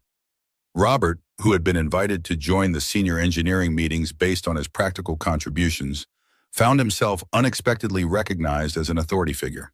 His years of hands-on experience with water systems in challenging environments had proven more valuable than the theoretical knowledge of many highly credentialed consultants. "The key is simplicity," he emphasized during a discussion of maintenance protocols. "Every component that can break should be replaceable with locally available parts or tools. Every maintenance procedure should be teachable to someone with basic mechanical skills." Catherine, observing these developments with quiet satisfaction, pulled Robert aside during a break. "You've become quite the project leader," she remarked. "The engineers actually listen to you now." Robert chuckled. "Amazing what 20 years of fixing broken systems will do for your credibility." "It's more than that," Catherine insisted. You have a way of cutting through the theoretical to what actually matters on the ground. It's a perspective we've been missing. She hesitated, then added, I'd like to offer you a position at Reynolds Water Solutions as our Director of Field Implementation and Training. Your experience would be invaluable as we expand our global water projects. Robert stared at her in surprise. You're offering me a job as a director? With appropriate compensation, of course, Catherine continued. Enough to cover Sophie's ongoing medical care and to provide stability for your future, whatever treatment path you choose. The offer was unexpected and extraordinarily generous. Robert's mind raced with the implications: financial security for himself and Sophie, meaningful work that utilized his practical skills, the chance to influence how water systems were designed and implemented around the world. I don't know what to say, he admitted. My focus has been so completely on Sophie and her treatment. I haven't thought beyond that. You don't need to decide now, Catherine assured him. The offer will remain open, just something to consider as you plan for the future. As Robert returned to the engineering meeting, his thoughts were turbulent. A future. Catherine had spoken of it so casually, as if it were a certainty. Yet with Sophie's condition and their decision to pursue the modified treatment, the future felt more precarious than ever. 3 to 5 years of stability, the doctors had said. And then what? The inevitable progression of the condition, or a transition to the standard treatment that would preserve Sophie's health but fundamentally change who she was. These questions haunted him even as he continued his work with the engineering team, offering practical insights on field implementation challenges. By the end of the day, the team had developed a comprehensive maintenance and training program that would empower local communities to sustain the water systems independently, exactly the outcome Robert had advocated for. When he went to collect Sophie from her work with Isabella, he found her in animated conversation with one of the indigenous elders. The man was speaking in his native dialect, not Portuguese, yet Sophie seemed to be following along, occasionally responding with simple phrases that made the elder smile and nod.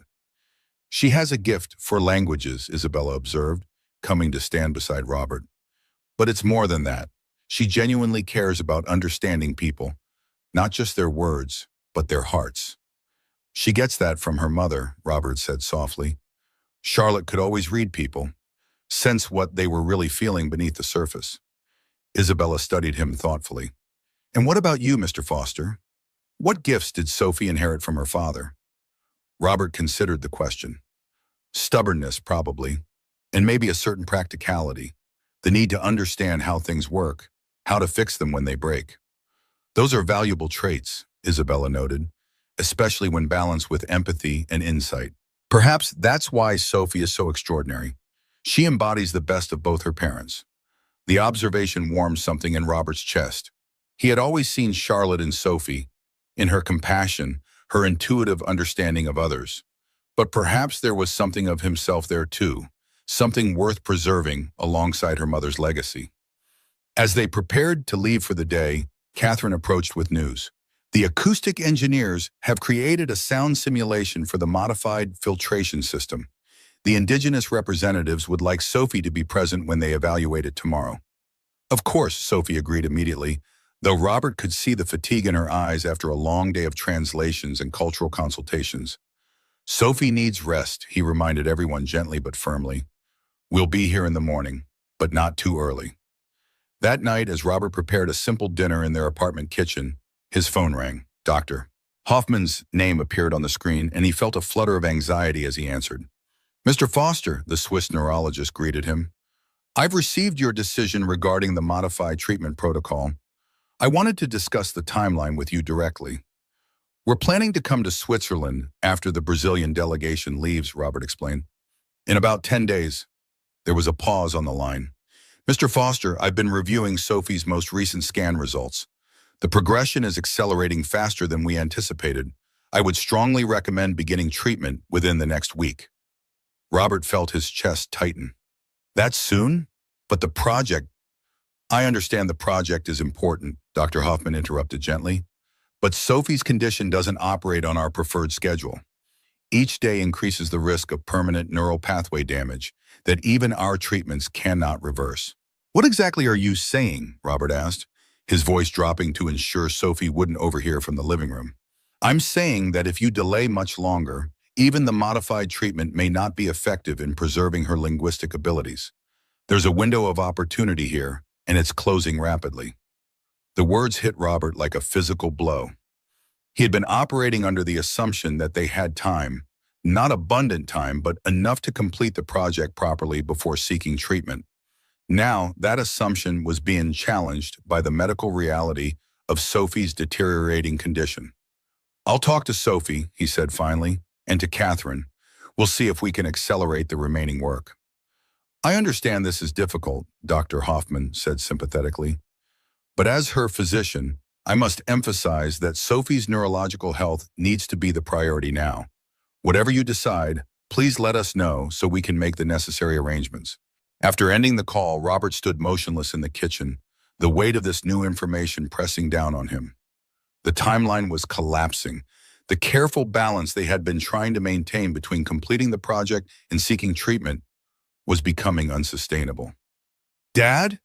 Sophie's voice came from the doorway. Who was on the phone? Robert turned to find his daughter watching him with those perceptive blue eyes that seemed to see right through him. There was no point in hiding the truth. She would sense it anyway. That was Dr. Hoffman, he admitted. She's concerned about the timing of your treatment. She thinks we should go to Switzerland sooner than we planned. Sophie absorbed this information with remarkable composure. How much sooner? Within the next week, Robert said gently.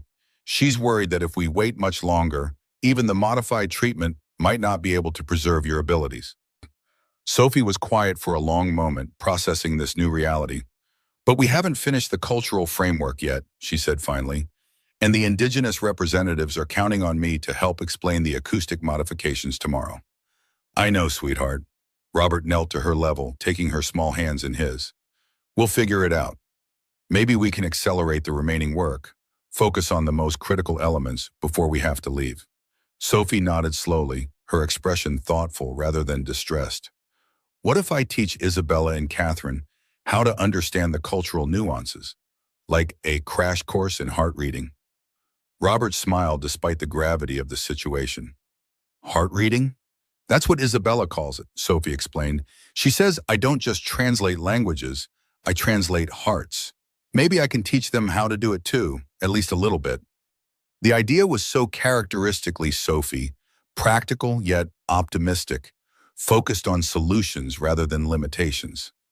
Even facing a compressed timeline for her treatment, her primary concern was ensuring the project's success, the community's well-being. That's a wonderful idea, Robert agreed. We'll talk to Catherine tomorrow about how to make it happen. As they sat down to dinner, Sophie was unusually quiet, pushing food around her plate more than eating it. Finally, she looked up at her father with an expression that seemed too mature for her young face. Dad, I've been thinking about something, she said carefully, about the treatment and what happens after. Robert set down his fork, giving her his full attention. What about it, sweetheart? If the modified treatment only gives me a few years before my condition gets worse again, what happens then? Do I get the standard treatment that makes me normal? The question hung in the air between them, the long-term question that Robert had been avoiding in favor of the immediate challenges. That would be one option, he said carefully. Or by then, the doctors might have developed new treatments that could help without changing who you are. Sophie nodded, considering this. But if they haven't, and I have to get the standard treatment eventually, why am I choosing the modified one now? Why not just get the standard treatment right away and be healthy? The question cut to the heart of their dilemma, articulated with a clarity that belied Sophie's 8 years. Robert struggled to find the right words to explain a choice that was as much emotional as it was rational.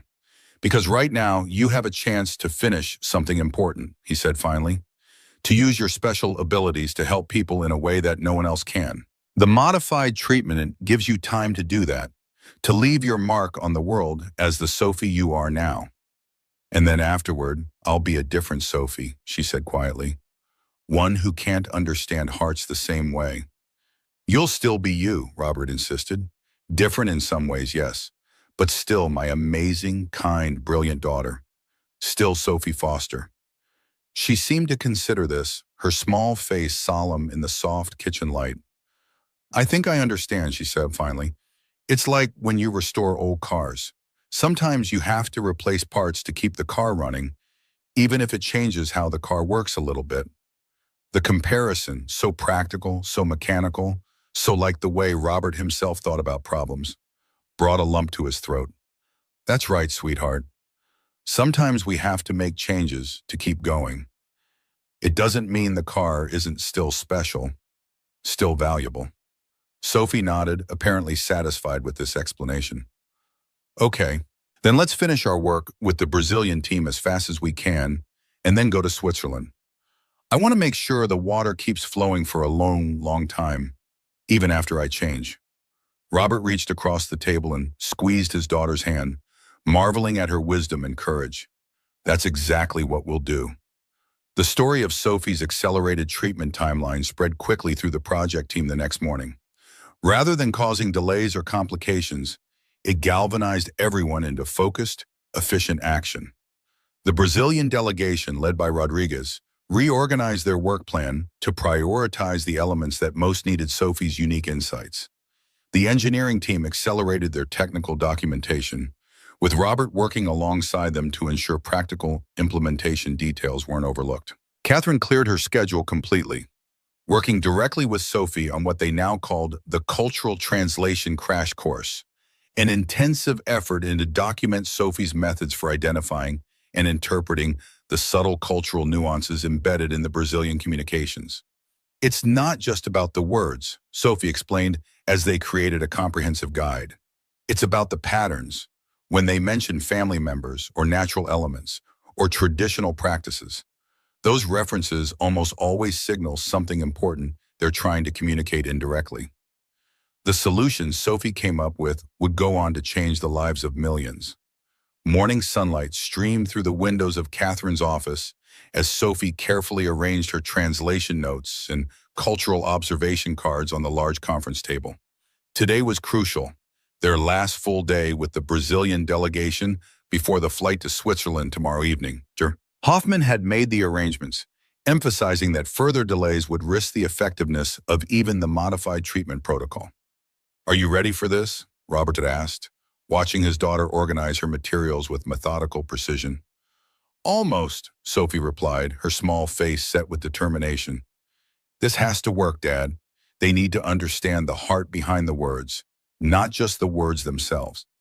Over the past 3 days, Sophie had been working tirelessly to create what she called her Cultural Bridge Manual, a comprehensive guide to interpreting the subtle nuances lost in Brazilian technical communications. What had begun as simple translation notes had evolved into an innovative methodology for cross-cultural understanding. Catherine entered the office, followed by Isabella, Rodriguez, and 2 representatives from the indigenous communities. "Everyone's ready when you are, Sophie," Catherine said gently. Sophie took a deep breath and nodded. "I think the best way to start is with a demonstration. Could you play the recording from last week's technical meeting? The one where Senior Rodriguez was explaining the seasonal water flow patterns." As the recording played, Sophie walked the group through her analysis, pointing out specific phrases and patterns. "Notice how he mentions his grandmother 3 times when discussing the high water season? That's not reminiscing. It's a cultural reference to traditional knowledge about flood predictions. When Brazilian engineers mention family members in technical discussions, they're usually signaling the importance of generational wisdom." Isabella's eyes widened. "That's exactly right. But how did you recognize this pattern?" "I noticed it repeated across different engineers and different topics," Sophie explained. "It's consistent. They invoke family when incorporating traditional knowledge, natural elements when expressing environmental concerns, and community activities when addressing social impact." For the next 2 hours, Sophie led what amounted to a master class in cultural interpretation. She had organized her observations into recognizable patterns, created visual guides to emotional undertones in technical language, and even developed a simple coding system for identifying unspoken concerns in formal documents. "This is extraordinary," Rodriguez murmured, studying the pattern recognition charts Sophie had created. "You've systematized something we do intuitively, but have never been able to explain to our international partners." The key is looking for what's consistent but indirect, Sophie explained. Like how your team always mentions rainfall patterns when you're actually concerned about implementation timelines being too aggressive. The rain is real, but it's also a metaphor for slow down and respect natural rhythms. As the morning progressed, Robert watched with a mixture of pride and amazement as his 8-year-old daughter effectively trained professionals with decades of experience. Her methods were intuitive yet systematic, blending pattern recognition with emotional intelligence in a way that made the invisible visible. By lunchtime, Catherine had arranged for professional documentation specialists to record and formalize Sophie's methodology. This isn't just a project tool, she explained to Robert quietly. This is potentially a new approach to international development communication, something that could transform how we work across cultures. Robert nodded, too moved to speak. In creating this framework, Sophie had ensured that her gift would continue benefiting others even after she could no longer apply it herself. It was exactly what Charlotte would have done, finding a way to leave a lasting legacy despite limited time. After a brief lunch break, the focus shifted to the acoustic modifications for the sacred river sites. The engineering team had prepared sound simulations based on Sophie's insight that the indigenous communities were concerned with preserving the river's voices rather than specific locations. We've modeled how water would flow through the modified filtration system, the lead acoustic engineer explained, setting up audio equipment. These recordings simulate the sound at various flow rates and configurations. The indigenous elders listened intently as the recordings played, their expressions inscrutable. Sophie watched them closely, noting minute changes in their posture and eye movements. When the final simulation ended, she leaned over to whisper something to the eldest representative. The man's eyes widened in surprise, then he smiled and nodded, speaking rapidly in his native dialect. Sophie responded with a few halting words in the same language, then turned to the group. He says the third configuration preserves what they call the river's breath, the particular resonance that signifies the water spirit's presence. But he was surprised that I could hear it too. Isabella translated the elder's next words. He says Sophie has the ears of the ancestors. She can hear what most outsiders cannot. Catherine looked at the acoustic engineer. Can we implement the third configuration at all project sites? Absolutely, the engineer confirmed. It actually simplifies the outflow chamber design compared to our original specifications. As the technical teams began incorporating this solution into the final plans, Robert noticed Sophie swaying slightly where she stood. He moved quickly to her side, supporting her with a gentle hand. I think you need a break, sweetheart, he said quietly. To his surprise, Sophie nodded without protest. Just for a little while. I want to be back for the final framework review this afternoon. The fact that she agreed so readily concerned Robert more than any obvious symptom. He guided her to the small sofa in Catherine's office, where she curled up with her notebook still clutched in her hands. Just rest, Sophie. You've accomplished so much already today. She nodded sleepily, her eyes already drifting closed. Dad, do you think we'll finish everything before we have to leave? We're going to try, Robert promised, and what we don't finish, others will continue based on your framework. As Sophie fell asleep, Robert stepped outside to find Catherine waiting in the hallway. She's pushing herself too hard, Catherine observed quietly. I know, but there's no stopping her. She's determined to complete as much as possible before...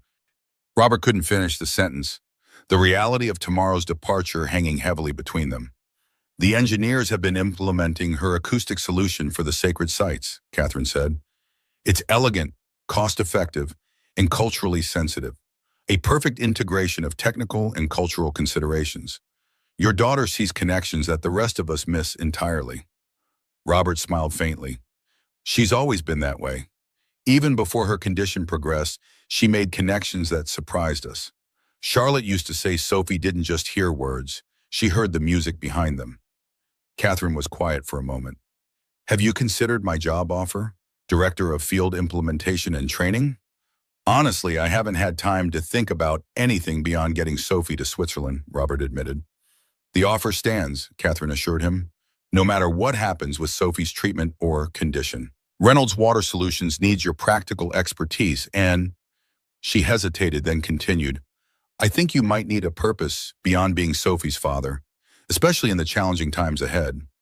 The observation was unexpectedly perceptive, touching on fears Robert had barely acknowledged to himself. What would his role be if Sophie lost her special abilities? If she became, as she had put it, a different Sophie? For so long, his identity had been wrapped up in supporting and protecting his extraordinary daughter. What would remain if that extraordinariness faded? Before he could respond, Isabella approached from the conference room, her expression urgent. Robert, Catherine, the Minister of Water Resources is on video conference. He wants to speak with Sophie about the expanded project framework. She's resting, Robert replied immediately. She's exhausted and needs to conserve her strength. Of course, Isabella nodded. But he specifically mentioned having news about a research initiative related to her condition. Something about neurological diversity in Brazil? Robert and Catherine exchanged a puzzled glance. What kind of research initiative? Catherine asked. He didn't elaborate, but he seemed quite excited about it. He said it might be relevant to Sophie's treatment options. Robert hesitated, torn between protecting his daughter's limited energy and pursuing any potential help for her condition. Let me see if she's awake. If she's still sleeping, the minister will have to wait. When he checked on Sophie, he found her already sitting up, her notebook open as she reviewed her notes. I heard Isabella, she said before Robert could speak. Minister Mendez wants to talk to me.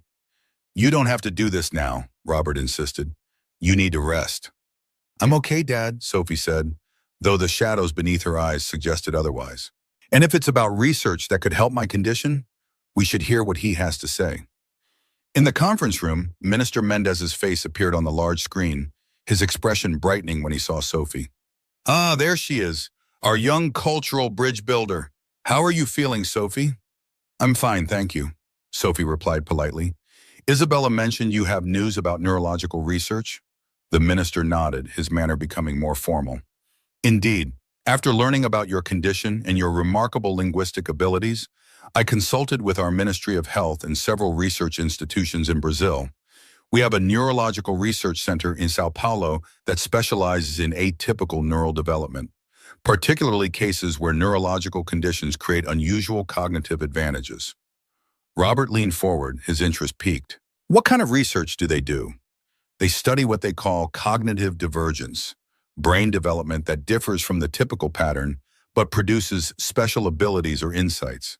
Their focus is on preserving these unique neural pathways while addressing the medical challenges they sometimes present. Sophie's eyes widened. That sounds like exactly what we're looking for. Minister Mendez continued, the research director, Dr. Camila Santos, has expressed specific interest in your case. She believes your ability to process cultural and linguistic patterns may represent a form of cognitive divergence that could inform their work on alternative treatment approaches. Alternative treatment approaches? Robert repeated, hardly daring to hope. Beyond what the Swiss clinic has offered? Dr. Santos and her team are pioneering treatments that target specific neural pathways rather than broader regions of the brain. Their goal is to stabilize degenerative conditions while preserving unique cognitive functions. The minister paused. I'm not a medical expert, so I cannot speak to the specifics or make promises. But Dr. Santos would very much like to consult on Sophie's case, if you're open to it. Catherine, who had been listening intently, spoke up. Minister Mendez, this sounds promising, but Sophie is scheduled to begin treatment in Switzerland tomorrow. The doctors there have emphasized that further delays could be risky. Of course, and I would never suggest delaying necessary medical care, Mendez assured them. Dr. Santos has offered to arrange a video consultation today, if possible. She could review Sophie's records and discuss potential collaboration with the Swiss medical team. Robert looked at Sophie, who was practically vibrating with hope. It can't hurt to talk to her, right, Dad? Maybe she knows something that could help with the modified treatment. I'll need to speak with Dr. Hoffman in Switzerland first, Robert said cautiously, unwilling to raise false hope but equally unwilling to dismiss a potential opportunity. But yes, we can certainly arrange a consultation. As the meeting concluded and arrangements were made for the video call with Dr. Santos, Robert pulled Catherine aside. What do you think about this? Is it real or just giving Sophie false hope? Catherine considered the question carefully. Brazil has invested significantly in neurological research over the past decade, particularly in Sao Paulo. and Mendez wouldn't risk his professional reputation on questionable science. She paused. I think it's worth exploring, but with realistic expectations. This won't be a miracle cure. Sophie needs something to hope for beyond just buying time, Robert admitted quietly. The modified treatment is a compromise that preserves her abilities temporarily, but eventually we'd face the same choice again, normalizing her brain function or watching her condition deteriorate. Hope is powerful medicine in itself, Catherine observed. Just don't let it delay necessary treatment if this research option isn't viable. By mid-afternoon, the video consultation with Dr. Camila Santos had been arranged. The Brazilian neurologist, a poised woman in her 50s with streaks of silver in her dark hair, greeted Sophie with genuine warmth. I've heard so much about you from Minister Mendez, Dr. Santos said. He tells me you have an extraordinary ability to understand cultural and linguistic patterns that others miss. Sophie nodded shyly. I can hear what people mean, not just what they say. That's a beautiful way to describe it, Dr. Santos smiled. I've reviewed the medical records you shared, and I have a few thoughts about your condition and treatment options, if you'd like to hear them. Robert, sitting beside Sophie, nodded. Please. What the Swiss clinic calls a rare neurological disorder could also be viewed as an atypical but potentially valuable neural development pattern, Dr. Santos explained. In our research, we found that the brain sometimes creates alternate pathways that process information differently. Not better or worse, just differently.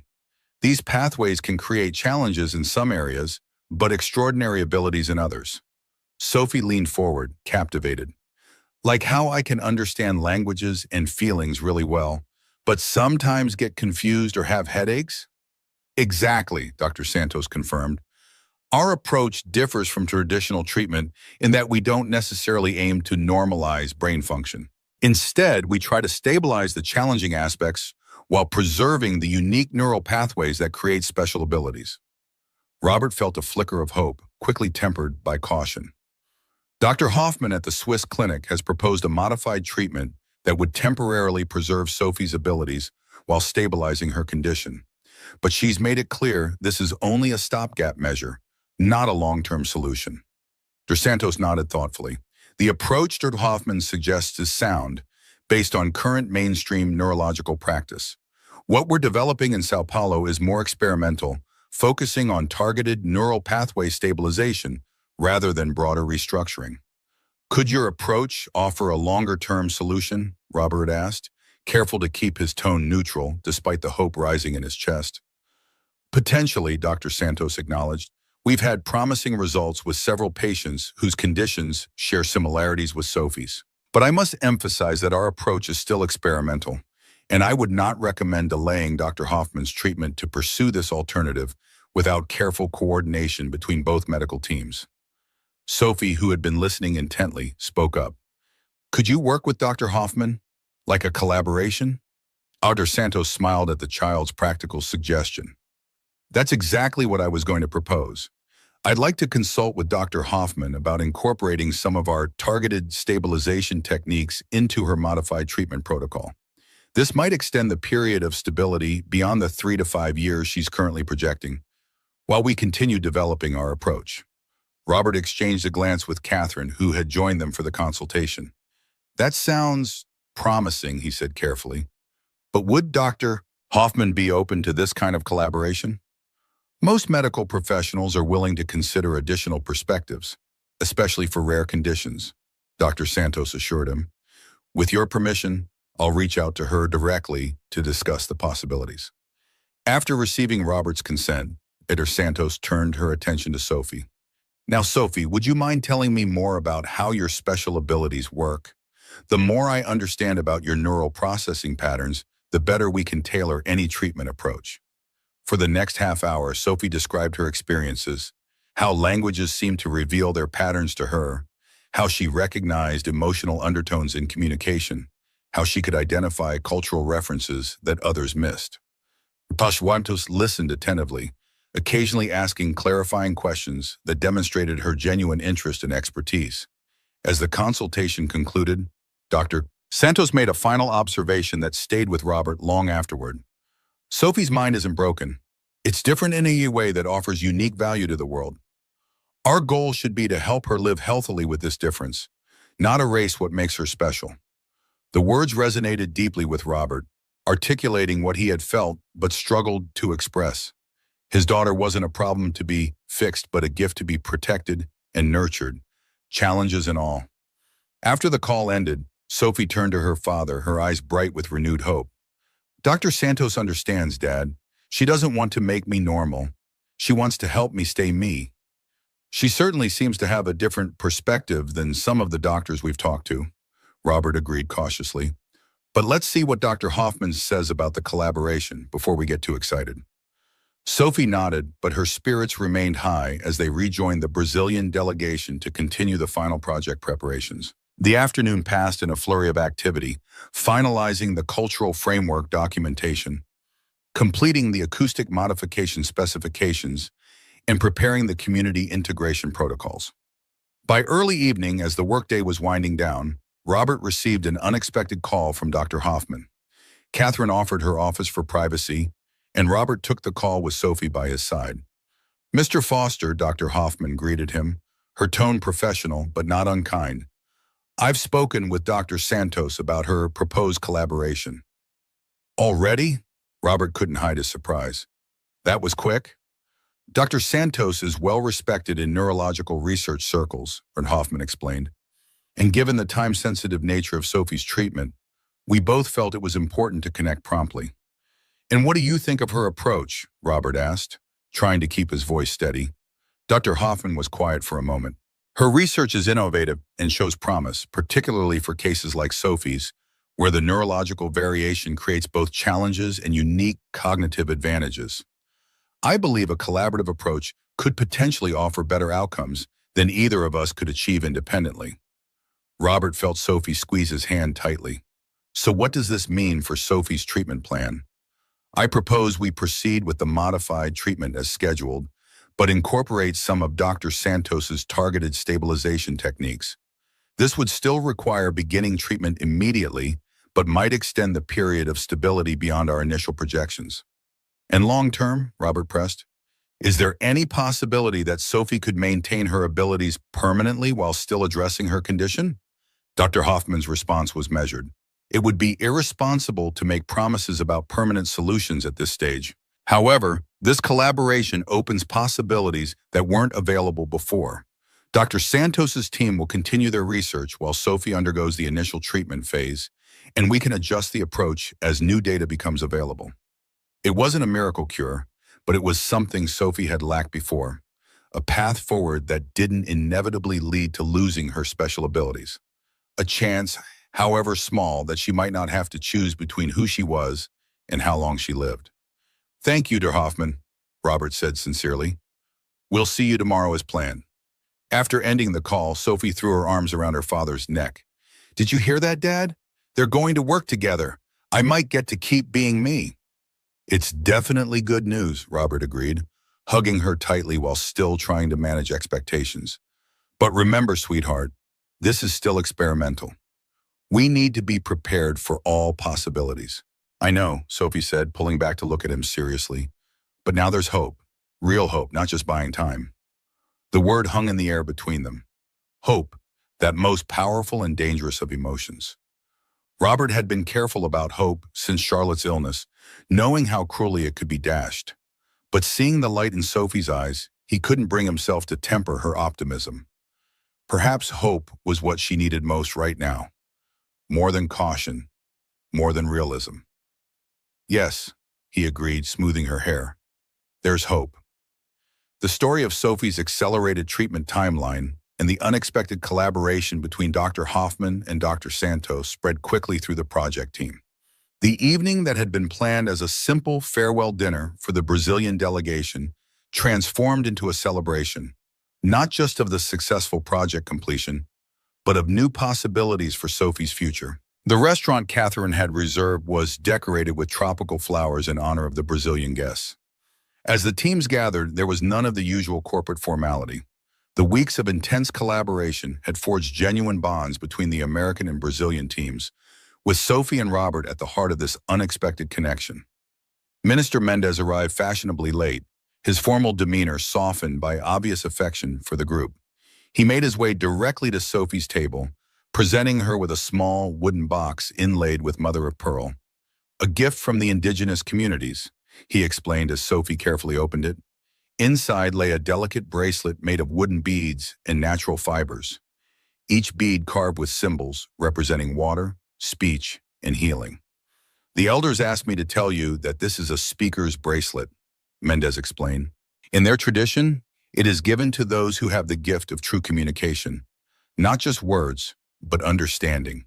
They believe it offers protection to those who bridge worlds. Sophie slipped the bracelet onto her wrist with reverence. Please tell them thank you. I'll wear it during my treatment. Rodriguez raised his glass in a toast. To Sophie Foster, who taught us that the most important element in any water system isn't the pipes or filters, but the understanding between the people who build it and those who will live with it. Glasses clinked around the room as Sophie blushed, unaccustomed to being the center of such attention. Robert watched his daughter, marveling at how this shy, serious child had so profoundly affected these accomplished professionals. Isabella, who had been documenting the project's environmental aspects, presented Sophie with a leather-bound journal filled with pressed flowers and birds' feathers from the project regions, for you to remember the places your work will protect, even when you are far away in Switzerland.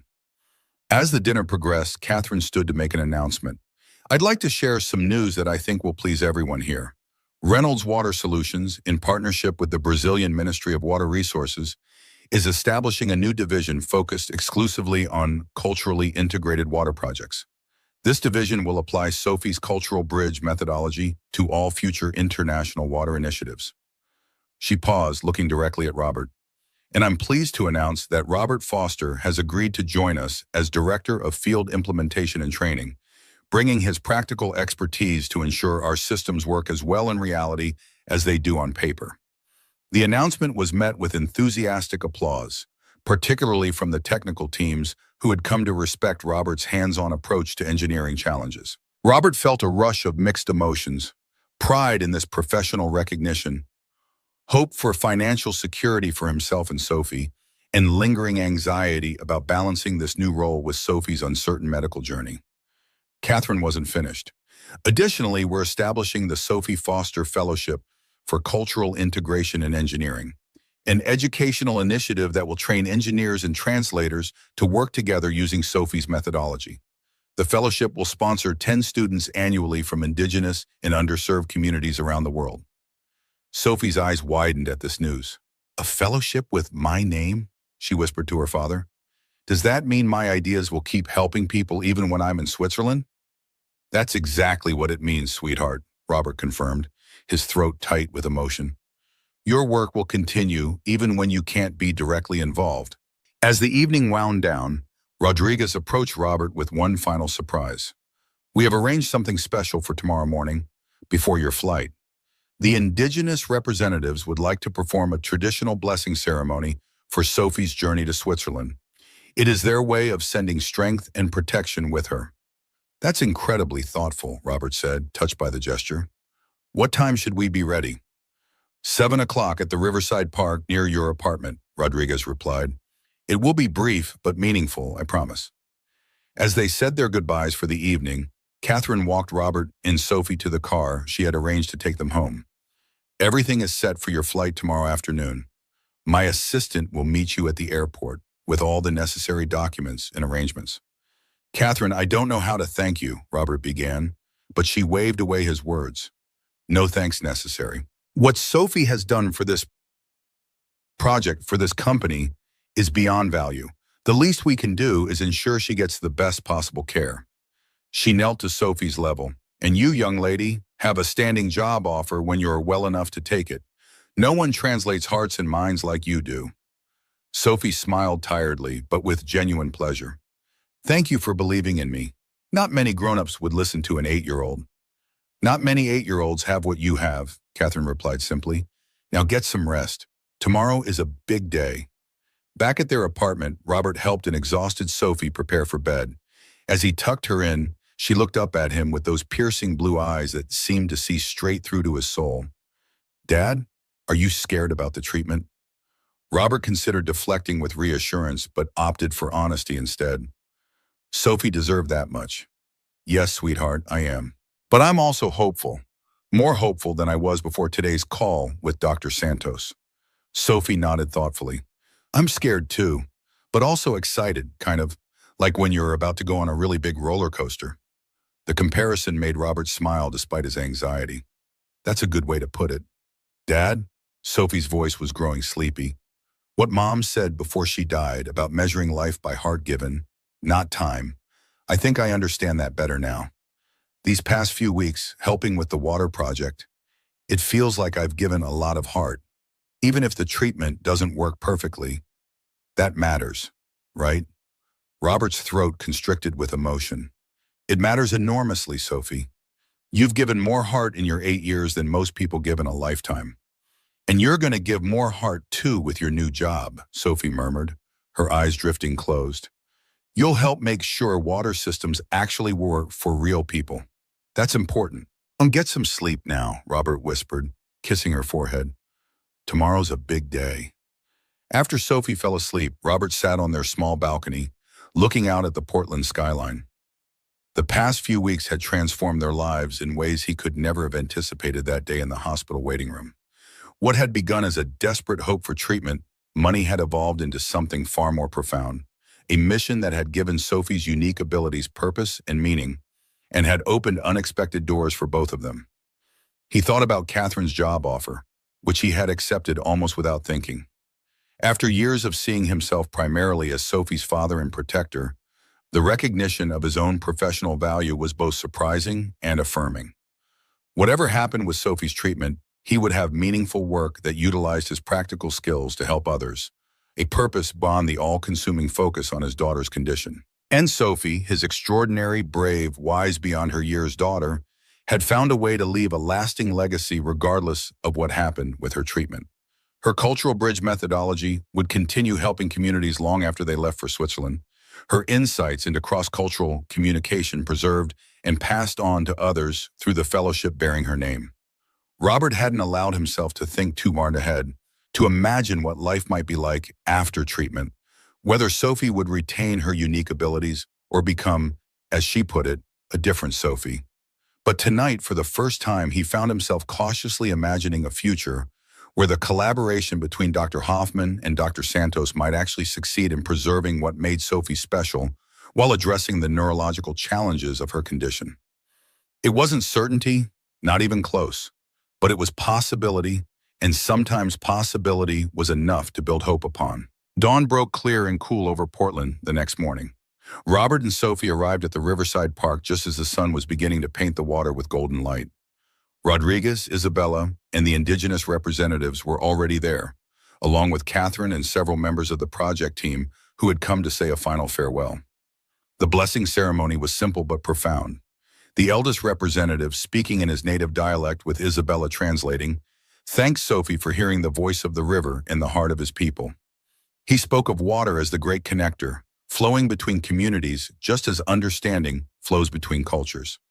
Sophie stood silently, the wooden beaded bracelet on her wrist catching the early morning light. When the elder finished speaking, he presented her with a small vial of river water. To remind you that waters from many places become one river, just as words from many hearts become one understanding, Isabella translated. Carry this with you to Switzerland, and remember that water always finds its path, even through the hardest stone. Sophie accepted the vial with solemn dignity. I'll remember, she promised, and I'll come back someday to see the water system working and the birds in their sanctuary. As the sun climbed higher, goodbyes were exchanged, with promises of updates and future collaboration. Catherine confirmed that she would be in regular contact during Sophie's treatment, coordinating between the medical teams and keeping the project moving forward. The next time you see these systems, they'll be built and operating, she promised Sophie, clean water flowing to communities that have waited generations for it. As they prepared to leave for the airport, Rodriguez embraced Robert warmly. You have raised an extraordinary daughter, my friend. She has the rarest of gifts, the ability to truly hear others. Whatever happens with her treatment, that gift has already changed the world in ways that will outlast all of us. The words stayed with Robert as they made their final preparations, packed their bags, and headed to the airport. Sophie was quiet during the drive, clutching her wooden bird carving from Isabella and occasionally touching the vial of river water now hanging on a cord around her neck. Nervous? Robert asked gently. A little, Sophie admitted, but also ready, I think. We've done what we needed to do here. Now it's time for the next part.